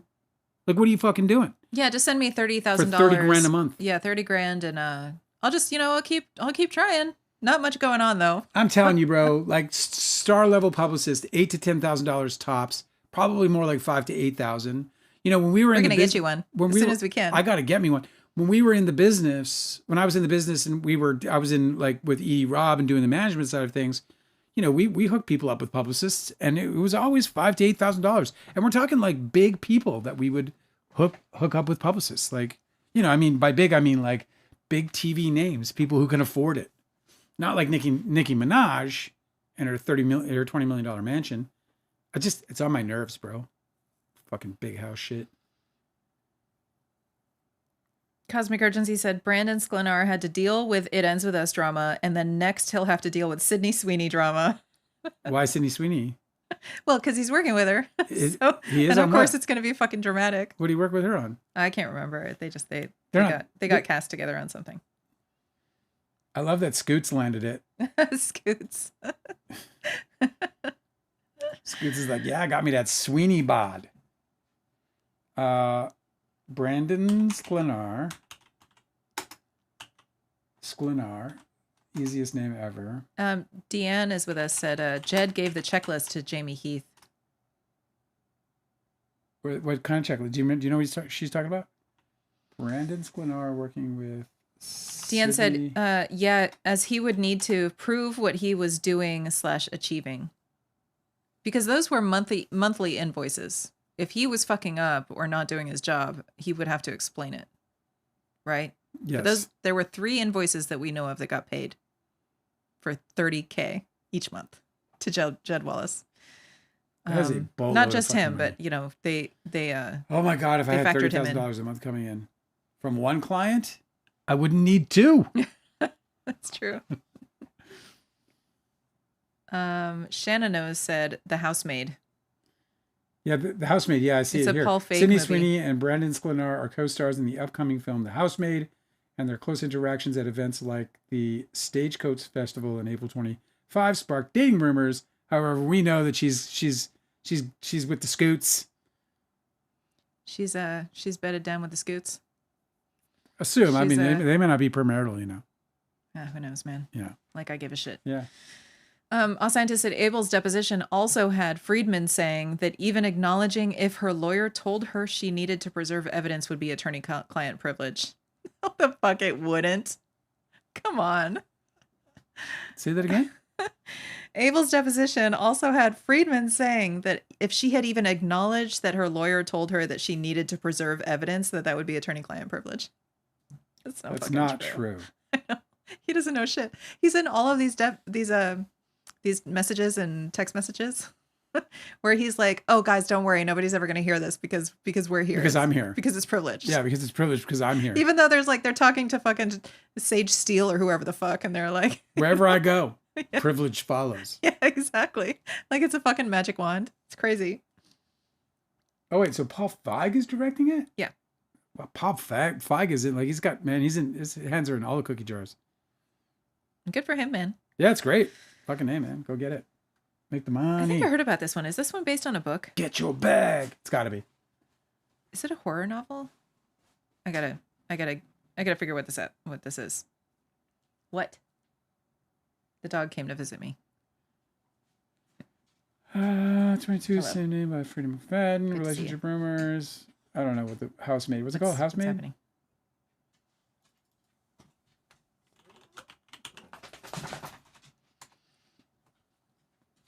I think I remember a horror book that I wanted to read with that title. So I wonder if they took the popular book and turned it into a movie already. Yeah, it's a book.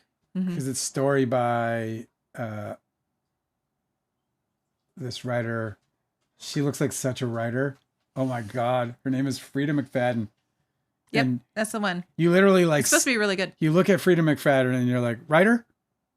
Like, I got to show you guys. Maybe I'll read it real quick. I'm reading a book right now called The Soul Code by James Hillman. The Soul's Code. The Soul's Code by James Hillman. You said it's so Canadian. Do it again. I can't, I am Do it. Canadian. I don't Say know it if you've again. heard this, but What's it called? The Soul's Code. The Soul's Code. Yeah, it's The Soul's Code. What's it about? It's about, having a soul and having a code. You got the code for your soul? You get the code for your soul. It's kind of about like having the daimon with you, so far as I can tell. Oh, it's like nonfiction, like it's nonfiction, yeah. like It's a psychology book. It's a guy who uses like Jungian psychology, basically. He's like a Jungian psychologist shit. back in the day. That's the good shit right there. So it's like deep psychology shit. I don't know why I got into it. If you want to have somebody like pry open the seams of your brain and then just like crack it open and look inside, go pursue like read Jungian psychoanalysts. Look at this writer. This was like, honestly, like some writers, you can just look at them and feel like you're an imposter. Like I look at her as a writer myself. I look at this writer and I'm like, I'm an imposter. You're like, this is a writer. This is what a writer looks like. I love her. She's wonderful. What a great look. And apparently she's a great writer. Very successful. Yep. And prolific. Yeah, she writes a ton. Holy shit. I don't know how they do it. So many books. All they do is write. They just wake up and they write. I could do it if I was like devoted to just writing. You got to do it, bro. I can't. No, I'm you not just got to devoted get to like just 3 writing. more out and then you're good. I'm not Then devoted you're to just cooked. writing. Also, like she has the wherewithal to write. Like I have to figure out ways to make money every day. Shannon O said, Dale, I was hoping you would pronounce about as a boot. A boot. I don't even know if, I go home now to Canada and people are like, you American? I'm like, no, I'm not. But then I come back here and I say something like, I'm sorry. And they're like, you're what? I said, I'm sorry. Okay. What part of Canada are you from, big boy? This is like, 30 years later, I still Yeah. drop my sorries and Sorry, yeah. That's a Forrest Whitaker dropped that on me. And I was working in a furniture store in LA and he came in and he bought a cart table That's from cool. me. Forrest Whitaker. Yeah. Just hanging out, being And cool. I picked it buying up furniture. and I picked it up and I made some kind of mistake or maybe I bumped it and I was like, oh, sorry. And he was like, oh, Canadian, he are just lit up. He you? was like, oh, It's always delighted. It's Yeah, delighted. he's like, you're from Canada. I was like, yeah. He's like, I've worked in They're like, Canada. I was "Oh, like, haven't y'all? You're one of the varieties. Yeah. You're not just the American kind." So Forrest Whitaker comes in, he buys his card table. He's really kind to me. He kind of makes fun of me being a Canadian for a split second, but it's really kind of heartwarming. And we have our little exchange, and I take his credit card and I give him his card table, and off he goes. And then like 2 weeks later, I'm driving down, I don't know, Western, I think it was. Like it was in a hoodie area, and there was fucking Forrest Whitaker on the side of the road, jacking up a woman's car and putting a tire on it. What a sweetheart. Yep. Forrest fucking Whitaker, I shit you not. I drove past that dude while he changed a woman's tire on the side of the road in a bad neighborhood in LA, or a shady neighborhood. That's incredible. Aren't they all? Isn't that cool? Made me love that guy so much. It's very easy. Lacey's asking, didn't Jed Wallace say that he didn't work past December for Justin Baldoni or Wayfair, but he was still in messages in January and February? Yes. Yes. That is true. His what are you doing? His testimony Yeah. to the court, right? Because he's talking about, these are all answers to the court asking him, what is your involvement? And, trying to get out of this lawsuit. Yep. None of them add up. None of them match any of the other evidence. It's a very fishy situation. It is. Do you want to go a little longer? How many pages are left in the interrogatories? We're done. Oh, we're done. Mm-hmm. Wow, that's fucking fabulous. Yeah, it was just one question that was like a whole document. They have it listed as Exhibit 55. We are now, by the way, I'm now going to try to put out daily videos that have like full episodes, but like I said, they're chaptered, and it's just really cool chaptering. So what I mean by that is like, there's this like little thing on my editing software that allows me to do YouTube chapters now. And so it's just changed my whole workflow. Mm-hmm. But what it does is it gives you guys the opportunity to, like, if there's something you like or want to share, or if it's something you want to remember to bring up later, or if I've said something wrong and you want to like hit me up with a time code and be like, yo, this is like totally batshit crazy. Don't do this, Dale. You're embarrassing everyone in your lineage. You'll be able to do that. So that's kind of cool. So just so you know, look for that on the main channel where I'm going to start putting out daily, and I'll start playlisting things, and I'm trying to get organized and understand a little bit how to repurpose this, because part of the reason why the channel isn't growing, so quickly, even though I feel like we are doing really well, is because I'm having a hard time getting that content out. It's just because you're a one-man show. It's a one-man show, and it's also like just I'm so uncertain half of the time with what to do. Oh yeah. Like how to put it out. Should I put it out as shorts? I was doing shorts, but we weren't getting a lot. Like, I don't know, it was weird. So it's just a matter of trying to figure out how to balance how to make a YouTube channel. It's not easy. You know what's easzy? Hanging out with these people. Yeah. It's easy. I love it. It's so fucking great. Unfortunately, I think we have to go because I think this dog is asking me, or I could go. No two trolls. I want to thank you again so much. You and Shannon and the others who have given us those super chats is such a kind thing, and it really does come off as quite shocking for us. But we're very grateful. It will help us continue to grow the channel and hang in there and stuff. And man, we just love hanging out with you guys. I say it over and over again, and I'm never not going to say it because I truly mean it, and I want you guys to know it. We just have such a great time hanging out with you, and that you guys enjoy it is it's just it's just a beautiful thing. So we'll be back tomorrow. We are gonna take off for Thanksgiving because Angela's got this dinner plan, and we're just not gonna do it up. We're gonna let time constraints get in the way because it's just all kinds of things. There's like 6 or 7 dishes throughout the day. Mm-hmm. It's all vegetarian, if not vegan. Yeah, not vegan. But yeah, vegetarian. I like butter. It's gonna be super fun. But we're gonna be back on Friday. But we'll be here tomorrow. Mm-hmm. Eagles are playing. Oh, we just got it. Shannon just hit us up with another 20 bucks. Shannon, thank you so much. You guys are too much. Now I don't want to go. I owe you something. All right, you guys are the best. Thank you, Shannon. Thank you, everybody, for all your kindnesses. I really can't express enough how it's just overwhelming, actually. I just want to keep saying thank you, and I like you, and I could probably do that for an hour, so I should probably just go. You guys are the best. Good night, Angela. Good night.